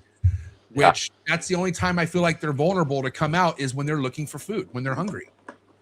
Yeah, yeah, for sure. Yeah, and also, absolutely. Let's talk about what they do at nighttime. What the fuck does your collection do when all the lights are off?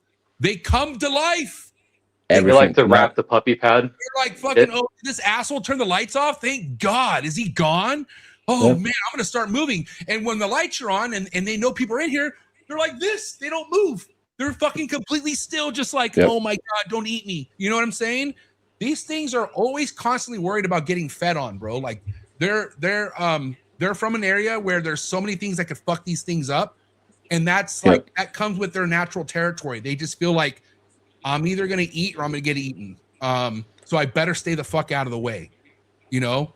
And again, this is just all stuff off what I'm hearing with Ryan Young's experience, Daniel Nutush, who's been on this show before. You don't see these things during the day for a fucking reason. So what makes you think they want to be in a cage with fucking LED lights blasting on them 12 hours a day? 12 hours? That's insane to me, dude. And that's another reason, like personally on my Instagram, you won't ever really see an in-cage shot. I might take one once in a while. And I tell you why, because my lights are dog shit. My lights are literally 4-watt strips, which have also got like a casing over it as a diffuser to give them some sort of light in that enclosure. Mine aren't like massive LED lights cranked up. You can see the lovely colors. That's why I don't really take cage pics, because their colors and the animals don't look great because the lighting is horrific. I just got in there. It's just a small bit of lighting in my cages. That is it. Yeah. And again, the reason why I bring this up, because if you have something well established, like, Bill's collection, they don't give a fuck about the lights. Like they tolerate it. But when you have something brand new come to your collection, especially an import, putting it in an enclosure with bright LED lights for 12 hours, you're not going to help that snake. It's not. And this is just on the topic of either baby or juvenile or adult. Like throwing lights on them like that when they're not established, I think you're only asking for problems. I really do. Yep. I think recently I was super impressed. So now he's a friend, but someone came to me last year to buy a snake off of me. Never had a green tree, never had a snake before. And he had been watching the podcast videos for like 2 years. He's a part of your Patreon. Like he came equipped. He was like, I bought this enclosure. I've got the right heat panel. I want something more grown on because I've got a 2-foot. Have you got any holdbacks or maybe yearlings or older available? Like now we're good friends. Like he came around, helped me move, helped me build my snake room, etc.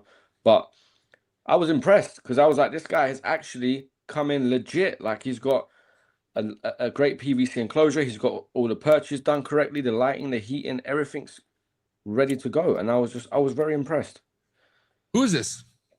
John. Shout out to John. John.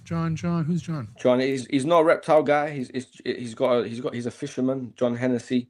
Hennessy. He's part of my Patreon.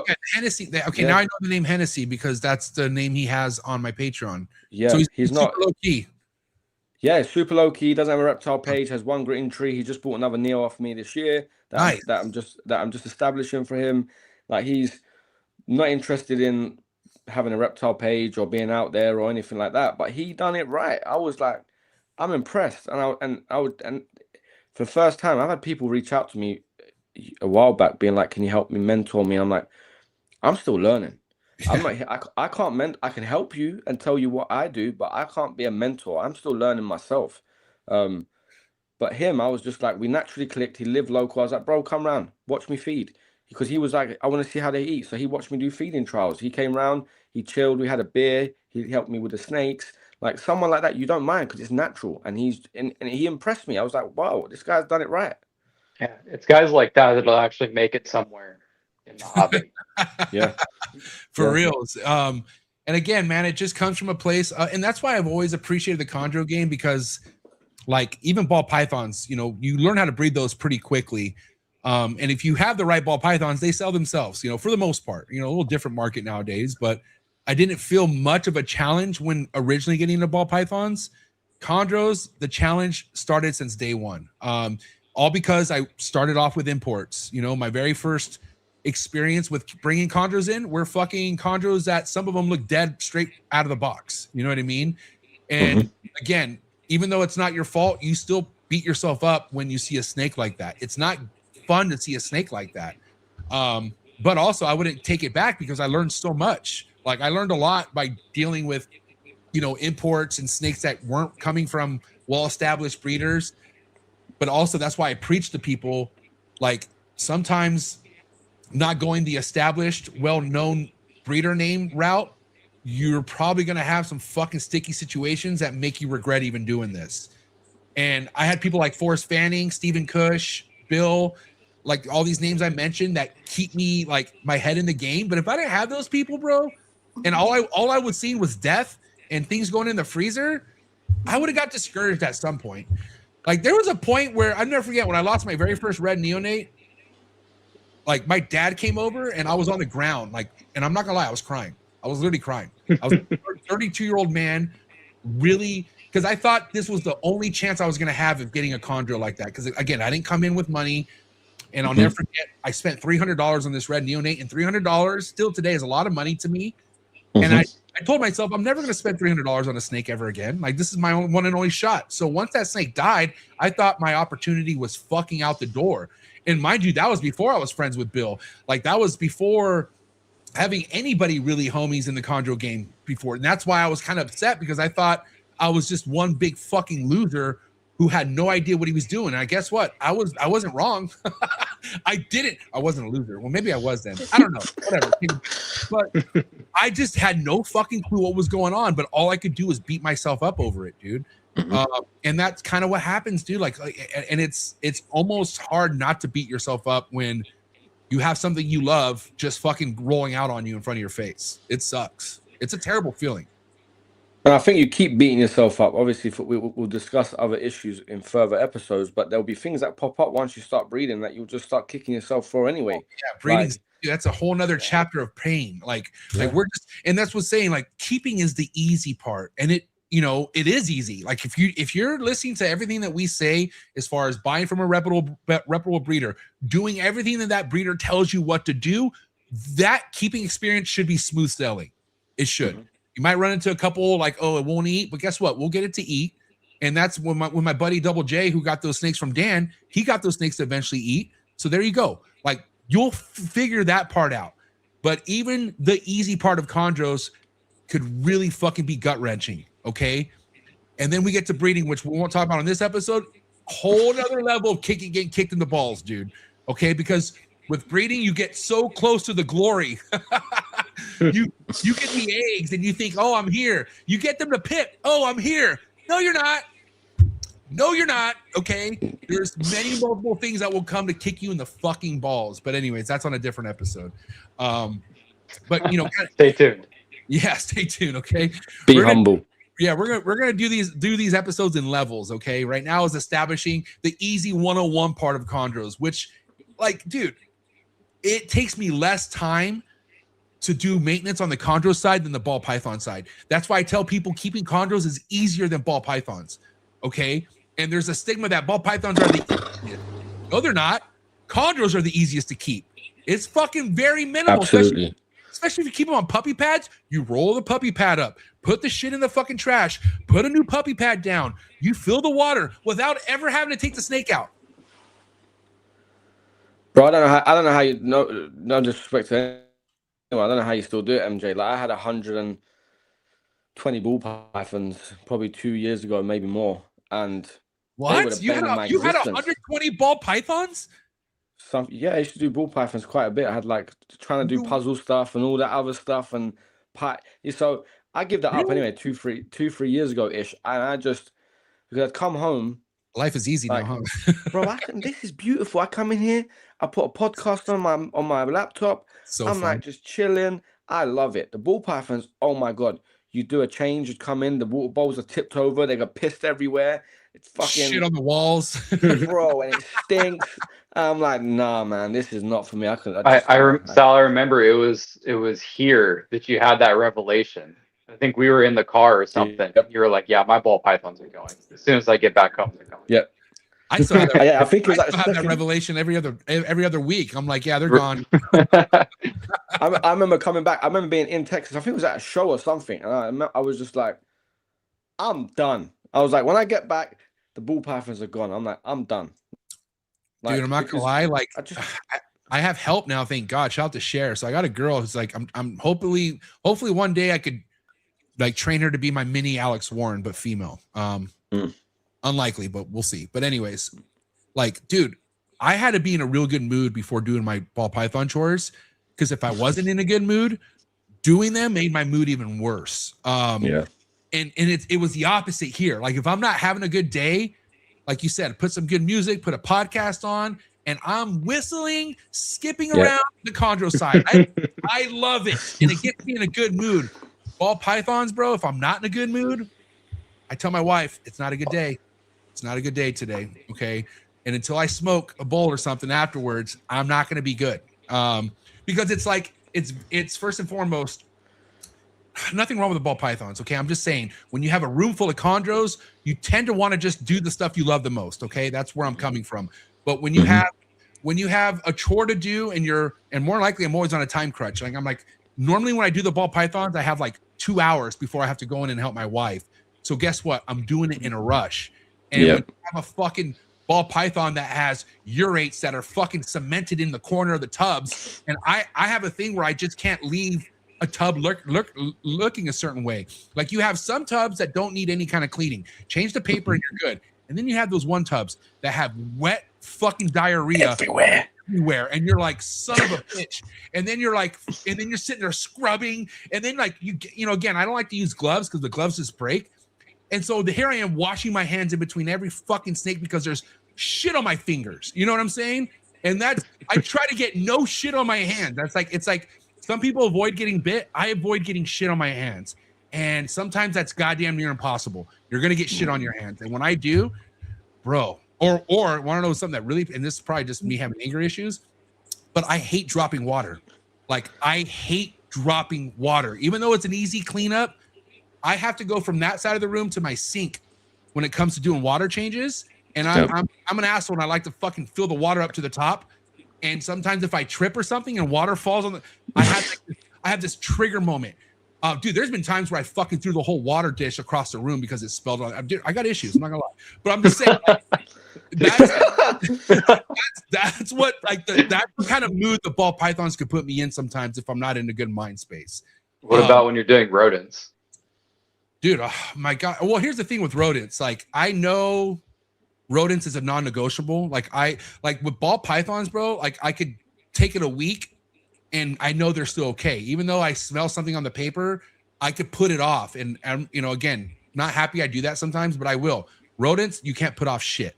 It's game time. Like, once 7 days comes, you got to get your ass in there. So when I know it's a rodent day, I purposely design my day around doing the rodents, which is typically right after the gym. So sometimes I won't do cardio at the gym when I know I have a rodent day, because I'm doing so much fucking back and forth. So I just implement it a part of my routine with the rodents. And again, it's not always fun doing rodents, but it's pretty rewarding when they're all done and you sit and, like, you know, you obviously get to pull food. Here's the thing. I love saving money, Alex. I know you do too. But yeah, when you're able to not spend money on rodents because you produce your own, it feels good. Like, it's kind of more like a, okay, I know I need to do this because it's food for my animals. It's kind of like having to change your kid's diaper. You fucking, you know, what are you going to do? Let the fucker get a rash? No. Clean the fucking shit, wipe his ass, and put a new diaper on, go about your day. That's how I look at the rodents. With the ball pythons, dude, I'm like, God damn it. Like, and mind you, dude, it takes me, for me to do ball pythons, no breaks, takes me about 2.5 hours. Okay. And it doesn't seem long, but when you're not in the mood to do it, it seems like it's fucking forever. And I don't know, I feel like a lot of the times I'm mostly tired. I'm in the middle of me doing ball pythons and I'm just so over it. But I got Cher. Shout out to Cher. She comes today at 1 o'clock. So, and I never really minded doing the rodents. I mean, I'm never excited about them, but I always just don't really mind it. It's kind of weird, you know? Yeah. Yeah, because like you said, like, you know, you're feeding your own collection off of them. You know, you're saving money by producing your own. So I don't know, you know, there's sometimes where I'm like, almost like happy to go see like what I produced in the rodents building. Yeah. You know, like it's almost like a weird feeling. You're like, I want to see if like, because I just started this colony, I want to see if they've laid yet, or maybe I need to like cull a colony and replace them. And like, Yeah. I don't know, it's almost just like neutral work for me. You know, I don't really mind it. Breeding is breeding. That's why we like it, because we're breeders. And so let me kind of emphasize, when I know there's a ball python clutch to pull, my mood is not down. I'm super happy to pull eggs. I love pulling eggs. That's when my love for ball pythons all kind of rejuvenates, and I'm like, oh, I'm so happy I do this. And the thing is, I haven't been much of a ball python breeder in the last couple years. I went from breeding 20 plus clutches to less than 8 clutches. And even this year, I think I'm probably going to get 2 clutches, which is the least I've ever done ever since I started breeding. And so that's why my knuckles drag a little bit when I go doing the ball pythons, because there's not much breeding happening.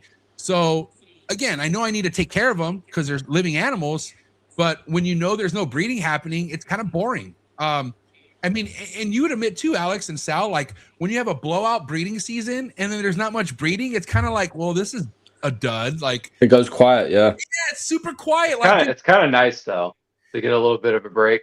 For a little bit it is, but then you kind of get the itch and you're like, God damn, I haven't seen any ovulations in a long time, or you know what I mean? Like all you want is for eggs to be in the fucking incubator. And again, so I have a lot more action happening with the chondro side of things because that's where my mind's at. And that's why it's not boring to ever do the chondros, because I'm like, oh my God, I'm about to pair this in a month. I'm about to do this, or this thing's about to ovulate. So there's so much action happening over here. On the ball python sides, I kind of lost touch. Like, I'm like, what am I going to pair this year? Oh, okay, that's not really something I'm looking forward to. I'm not going to pair it. But you can't have too many ball pythons left, right? I got enough where it takes me over 2 hours to do them. So, I mean, I got 80, hold on. I got 90 adults and about, I got 90 adults and I got about. Plus you had way less than that. No, I still got, I had a lot more shit. I was close to 200 at one point, and which isn't, anyone typically in the ball python game, that ain't shit, but it is for me. And having what I have now, it's like, I don't have anything else I really want to get rid of. I mean, I'm sure I can maybe think of maybe a handful of stuff, but what I have is what I want. And even with that being said, I have one adult rack with 30 fucking big adults, and then I have another rack that houses smaller adults, and that's a 50 fucking tub rack, so that's 80 right there. And then I have other males in a 15 quart tubs that aren't that big that are raising up there. And then I have about 30 fucking yearlings from last year or something like that. You know what I mean? So it adds up, dude. It really does. And so, well, you could probably, I mean, I don't know your room or what your intentions are, but you could probably downsize it quite a bit more, right? Like you said, you got 2 clutches last year. Yeah, but then again, like that's, now that I'm looking at things, I don't, it's not going to be an every year thing where I'm going to be shooting for 2. Like, I mean, there are definitely some females I should have paired this year, but my thinking, like I just didn't care. Like I wasn't. Right. Like, yeah. I get that. Like I had females I knew for a fact. I'm like, oh shit, I'm pairing you up for sure. Yeah. Like, and you don't want to get out of them because you're not going to go back. Like you're not going to buy more ball pythons once you already sell them. Yeah, exactly. And the thing is, like, even if I get rid of more, it's not going to do anything space wise in my room. I still have those fucking racks that take that whole side of the room up. And so my thing is, if I'm not going to open up space for something, then there's no point in getting rid of it. Like I'll hold on to it because it's going to be there regardless. And also, we talked about this, Alex, on the phone. Like I feel like it's important for me to stay tapped into the ball pythons because I have a Monday show that talks all about ball pythons. Every Thursday or so, I'll have an episode with the big ball python guy, and that's what I've always been known for, was bringing ball python people into chondros. And I think that's helped me a lot. Like it's helped me quite a bit. So I don't want to do myself a disservice when I've had that going on. And I still like the ball pythons. Don't get me wrong. Like I said, if I know a clutch is coming, I'm all happy about it. I like breeding, excites me. Like I'm a breeder. And so that's all I need is to kind of create that excitement. And so I think that girl Cher, who's helping me, she works with ball pythons, and she's even noticing like, dude, MJ, you got some really nice stuff. And I'm like, all right, cool. How about you do it? Like, I'll have you do it, and we'll split some profits. And she's like, okay, I'm down for that. So now she does all the ball python chores. She does the rodents, and I don't have to worry about that shit anymore. And that frees up that gives me about 6 hours of a week to me to do other shit, which I feel like is much needed. So That's a good deal. That's a really good deal. yeah, again, hopefully she becomes my mini Alex Warren. We'll see. She's not Yeah. she's not into chondros yet, but you weren't either when you first met Bill, and now you are. So Yeah. Well, I was, but yeah. you had one chondro. I had one chondro. Yeah. Yeah. All right. Listen, let's get back to the topic here. You know, kind of going back to what we were discussing. Well, I want to share this super chat. Shout out to Ryan. Surgical precision chondros, because this is a good question right here. Is there ever a role for assist feeding a prior established neo to your collection? I've asked Ryan Young this before. Like, okay, if you get a snake in that has been well established, but it doesn't eat, should you resort to assist feeding?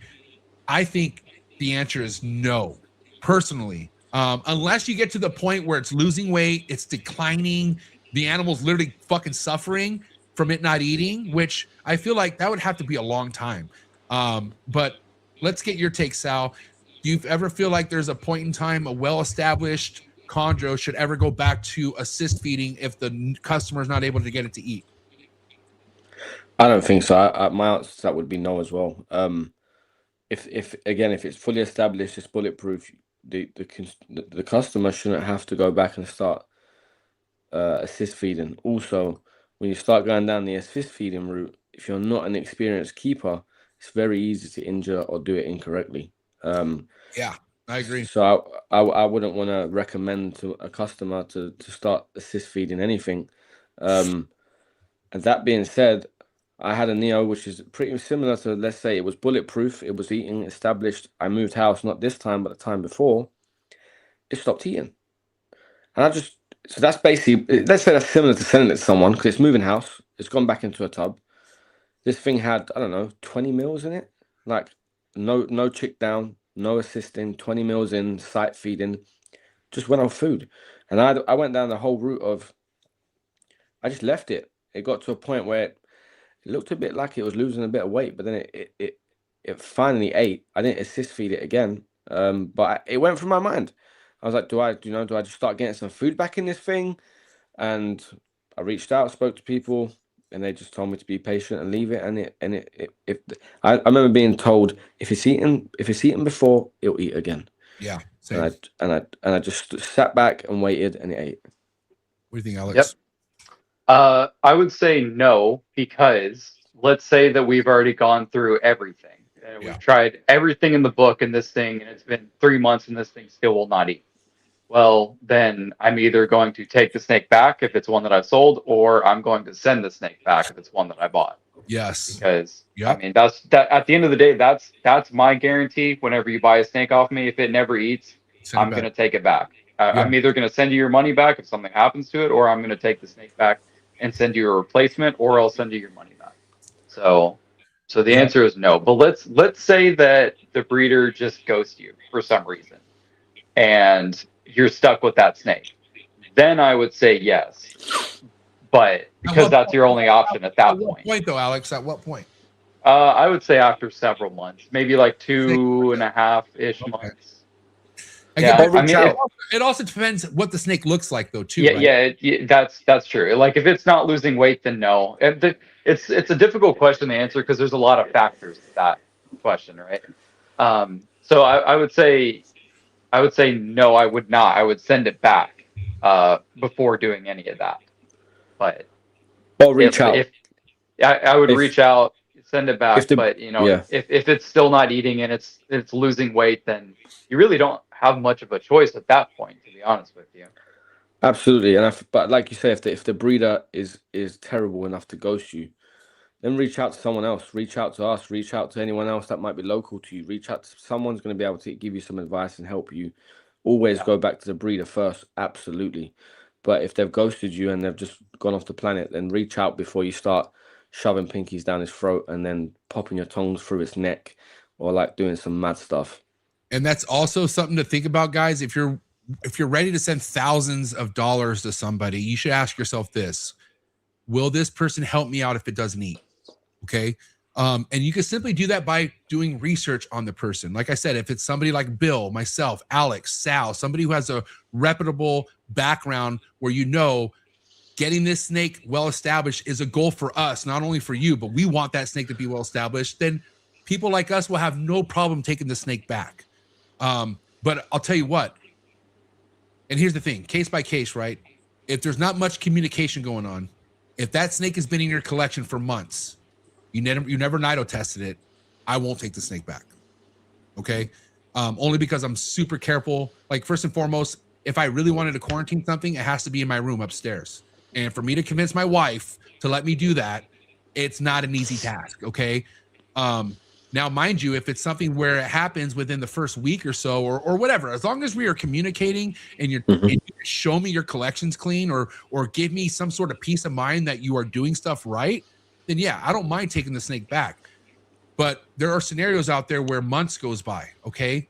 And if you didn't nido test and you didn't do a bunch of stuff to ensure me that that snake is clean, I mean, you could also nido test before sending it back, which I guess isn't an issue, but I just feel like swabbing sucks. Like, I understand how important nido testing is, but I think it stresses me out just as much as a snake having to grab it by the back of the head and shove a fucking Q-tip down its throat. You know what I mean? But again, there are plenty of people out there, like, we're talking about Dan, right? Dan took that snake back that wasn't eating for my homie, no issues at all. Took it back, got the thing eating for months, and sent it back to him. Okay, so what guy? Yeah, and that's what it's all about, dude. Like, those are good breeders we have in this community. Like, people who don't want to see other people fail, but there's also the ones that have no problem ghosting you. Okay, and it's usually someone that doesn't have a lot of experience that's going to ghost you. Somebody with a ton of experience or with a good name is not going to ghost you, because they wouldn't do that to themselves. I think some responsibility definitely also falls on the buyer. Like you said, communication is key. Don't disappear for 3 months and then message me saying, "Oh, by the way, the Neo that I bought off you 3 months ago hasn't eaten," and it's like looking super ropey. Yeah. Or how about this? We ask questions like, you don't hit me up for months, and then when you do hit me up, your temperatures are fucking out of whack, or something is not anywhere near where it should be, which it happens, dude. We make mistakes. The probe got kicked off or something, or the thermostat turned off. That's fine, but hello, that could be the issue. You know what I mean? How many times do we have people adjust something because it's either too cold, too hot, not in the same, I've had people literally put a fucking snake right underneath the AC unit. What the fuck do you think is going to happen, dude? It's under the AC unit. Like, there's cold air blasting on top of it. That's just stuff sometimes you don't notice sometimes, Sometimes, like but when somebody like us are questioning, that's when you're going to realize, oh my God, what the fuck was I doing? You know what I mean? Yeah. That's something, looking back on it, you're like, oh, well, that's so obvious now, right? And that's kind of like why we start this whole series, because, it's talking about stuff like that. And maybe there's someone watching this right now that's like looking at their snake cage and like, oh shit, my reptile cage is right underneath my AC unit. Yeah, and going back to the first thing I advise, get a fucking temp gun. Like, don't rely on the thermostat. You should have multiple readings. Even having multiple temp guns, who gives a fuck? I mean, all you're doing is making sure, okay, it's not the husbandry of why this snake's eating, because that's a huge box to check off. If the humidity's high, the temperatures are perfect, that's a huge box. But more than likely, that's the issue why people have their snakes not eating, because the husbandry's fucked up somehow.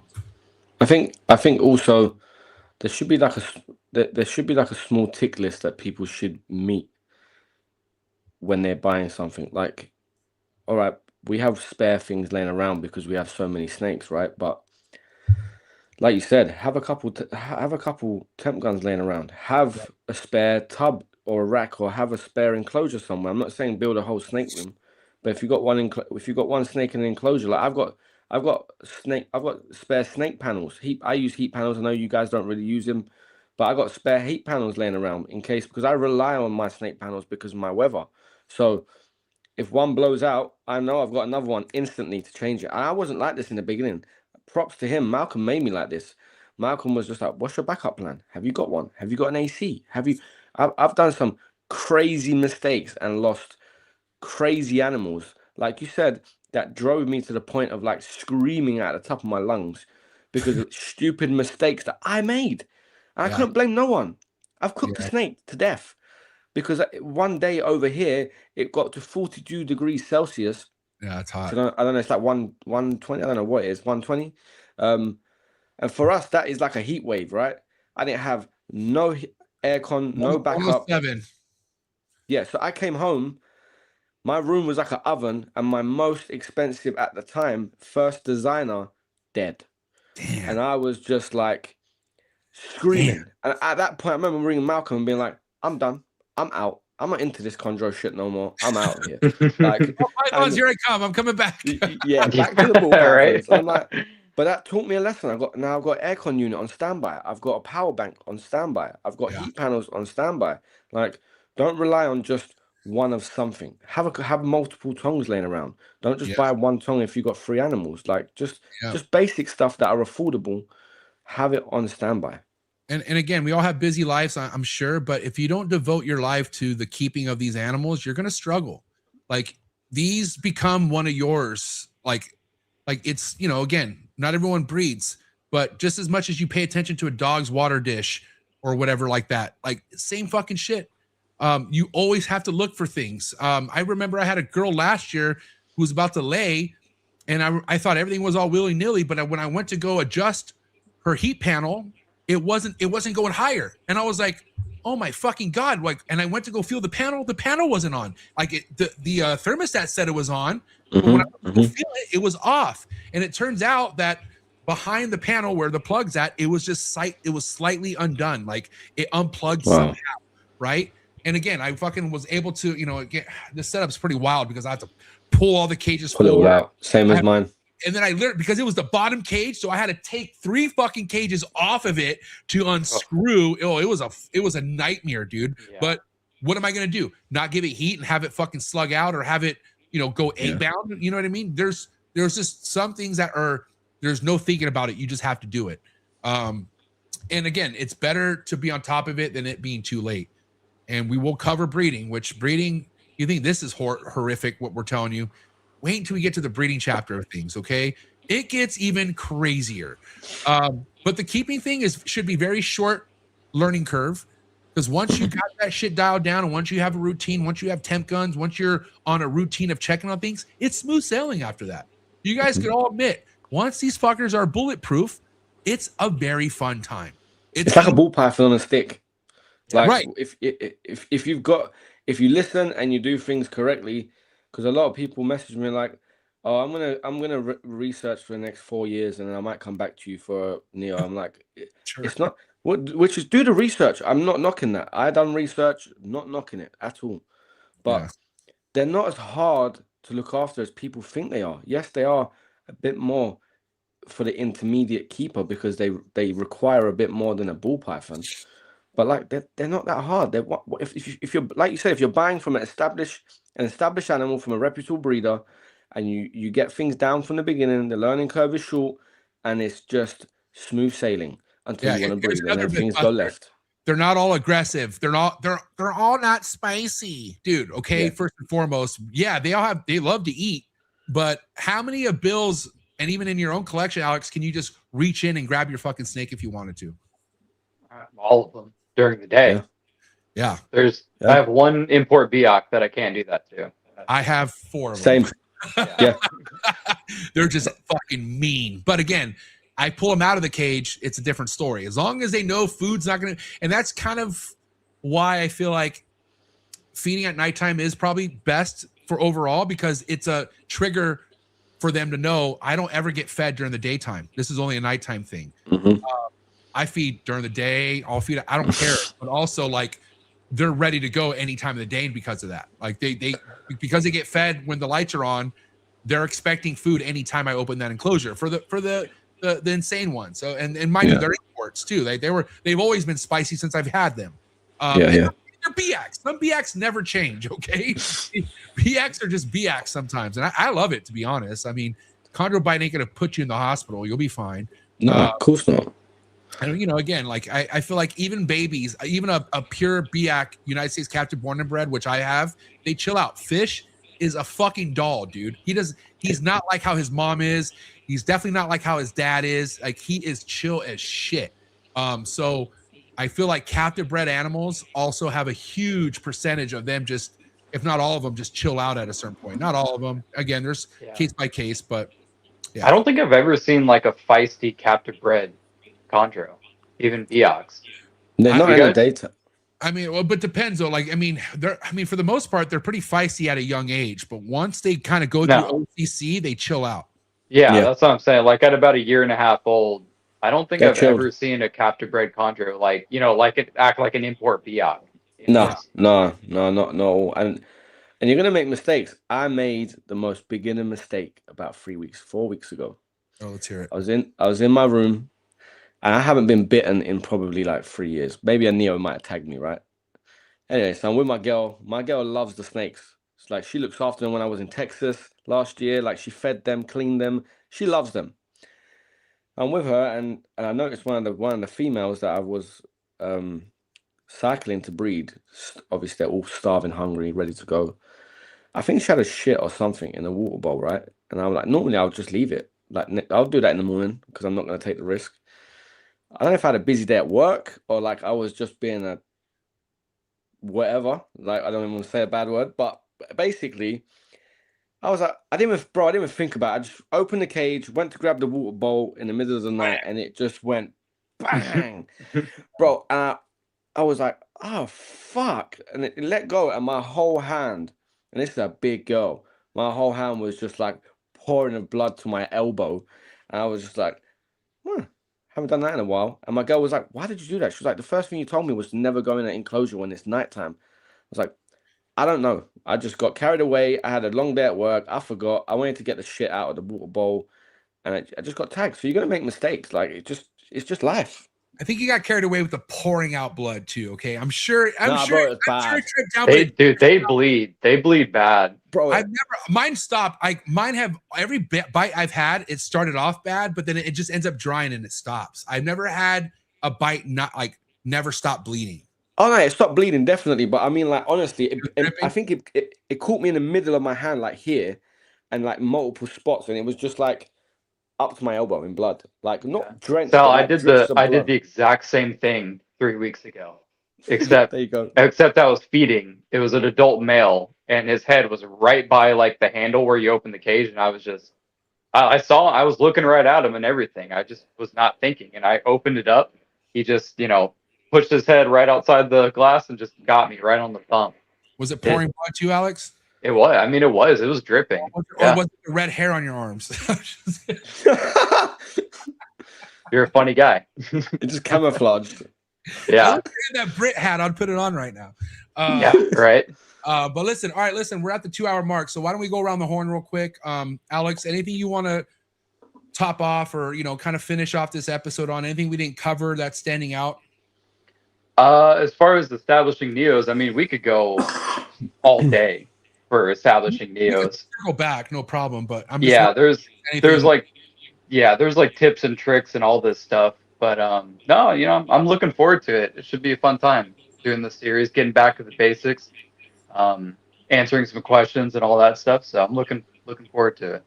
So, anything you want to close off with? Any closing statements? Yeah, and I just think it's if you fail to prepare to fail. I think it's just key. Just listen, and yeah, is that a Kamala Harris statement or? Go away, Alex. But I mean, like Alex said, I'm excited to actually start talking about this stuff, from establishing stuff, and just go back to the basics and just talk to people about it. And us three just discuss it. And again, establishing neonates as feeders once you breed will come down the line when we continue. But as for establishing new arrivals, I think we got it pretty covered. Yeah, and again, we'll definitely cover establishing at a certain point. Just because, like Alex said, we could just keep going and going. Mm-hmm. But to kind of top off today's episode, it's okay to resource advice from multiple people, but when it comes to spending money with somebody, you vote with your dollar in this game. And again, not every transaction is going to be smooth, but I got to tell you, if you vet who you're buying from good enough, you don't ever have to worry about getting fucked. You know what I'm saying? I mean, situations could get fucked, but a good seller will always be there to help you through any kind of rough situation. And again, there's not a lot of people out there who will ghost you, but there are motherfuckers out there ghosting people right now. So vote with your dollar wisely. And yeah, what a great episode, boys. Good fucking starter to this bi-weekly segment, I would say. Looking forward to it. Yeah, me too. Alex, let people know where they can hit you up, or if they want any questions, what best place to contact you. Amazing Arboreals on Instagram is the best way to contact me. I'm also on Facebook, just Alex Warren, just my personal page. Hit me up with any questions or inquiries, available animals, future pairings, all the good stuff. You know, somebody just commented in the live chats, what's up with your YouTube channel? Yeah, don't hit me up there because that is inactive. It's dormant. Yeah. TBD. I don't know. The YouTube takes a lot of work. Both of you know. Yep. Sal, where can people hit you up? They just want to chop it up or ask any questions, any inquiries. Where could they hit you up, dude? Mainly, Cryptic Chondros on Instagram. I'm on YouTube, but mainly Instagram. And yeah, if anyone's watching, not just UK, I can ship to USA, Europe, Canada, wherever. Yeah. Hit me up. Yeah, and also, guys, I want to just encourage anyone in 2 weeks. If you have questions, dude, this is an episode to bring questions in the live chats, okay? If we have enough questions, what we'll do is we'll hold the last 10 minutes of the episode answering any questions that are in the live chats. But if you guys got something on your mind, come ask those fucking questions and we'll handle it, all right? So, but yeah, that's all we have on this episode of All in the Bush Tuesdays. Guys, give it up. It's my boy, Amazing Arboreals, Alex Warren, and Cryptic Chondros, Sal from the UK. Yeah, boy! Thank you. Thank you, Sal. All right. Have a good night and have a good day, Alex. I'll probably call you at some point today. So yeah, for sure. All right, later. Later.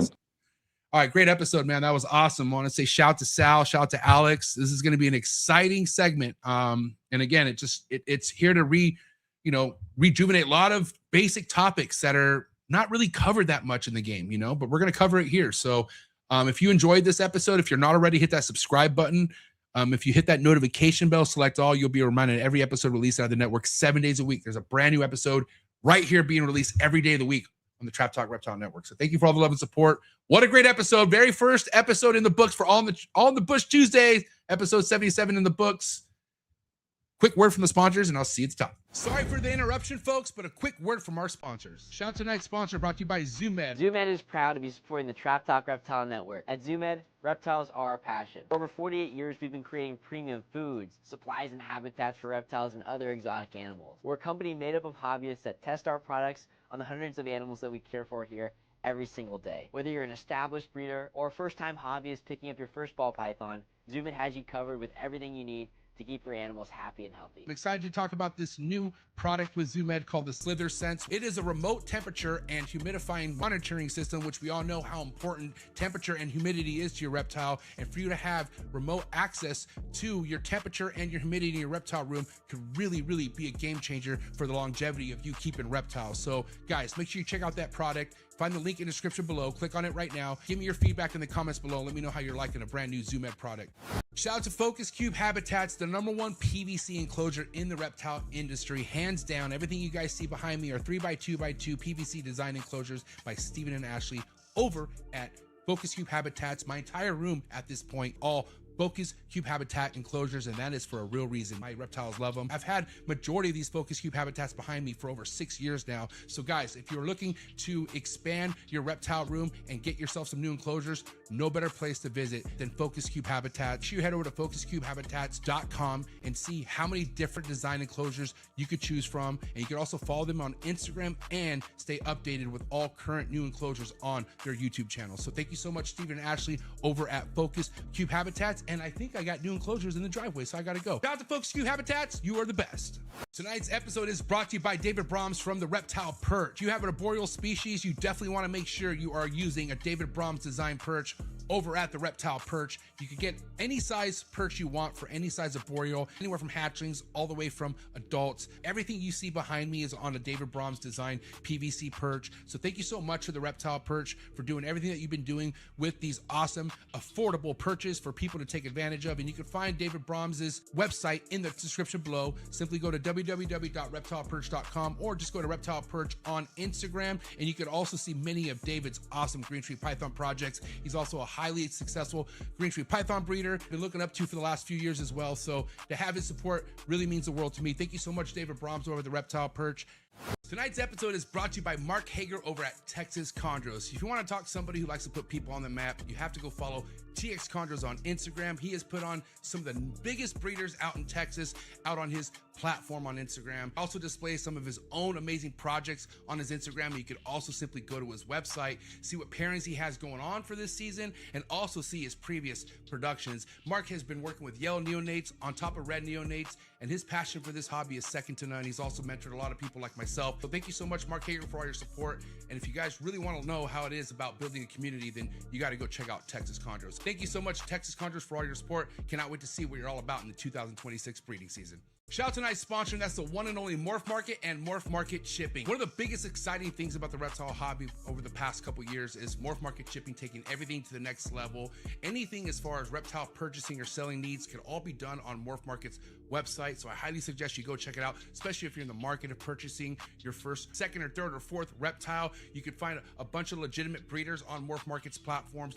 They stand very tall on representing the best breeders we have in the hobby. So don't look anywhere else when it comes to looking for your new reptile. Not to mention, if you're looking for aquatics or your next plant, Morph Market's a spot for you as well. Make sure you head over to morphmarket.com. And the best thing about Morph Market's platform, you could ship directly from their website with Morph Market Shipping. Morph Market Shipping has saved this hobby millions of dollars as a whole. I myself saved thousands with Morph Market Shipping last year due to their insanely cheap rates. So definitely go take advantage of these rates on top of the amazing customer service that comes along with Morph Market Shipping. Shout out to Darian and Zach, and shout out to the entire Morph Market team. So proud to be a part of this team. Thank you so much for Morph Market Shipping and Morph Market, and so excited to announce new Morph Market features that are going to be hitting the reptile hobby real soon, like live sales on Morph Market. Thank you so much, Morph Market and Morph Market Shipping.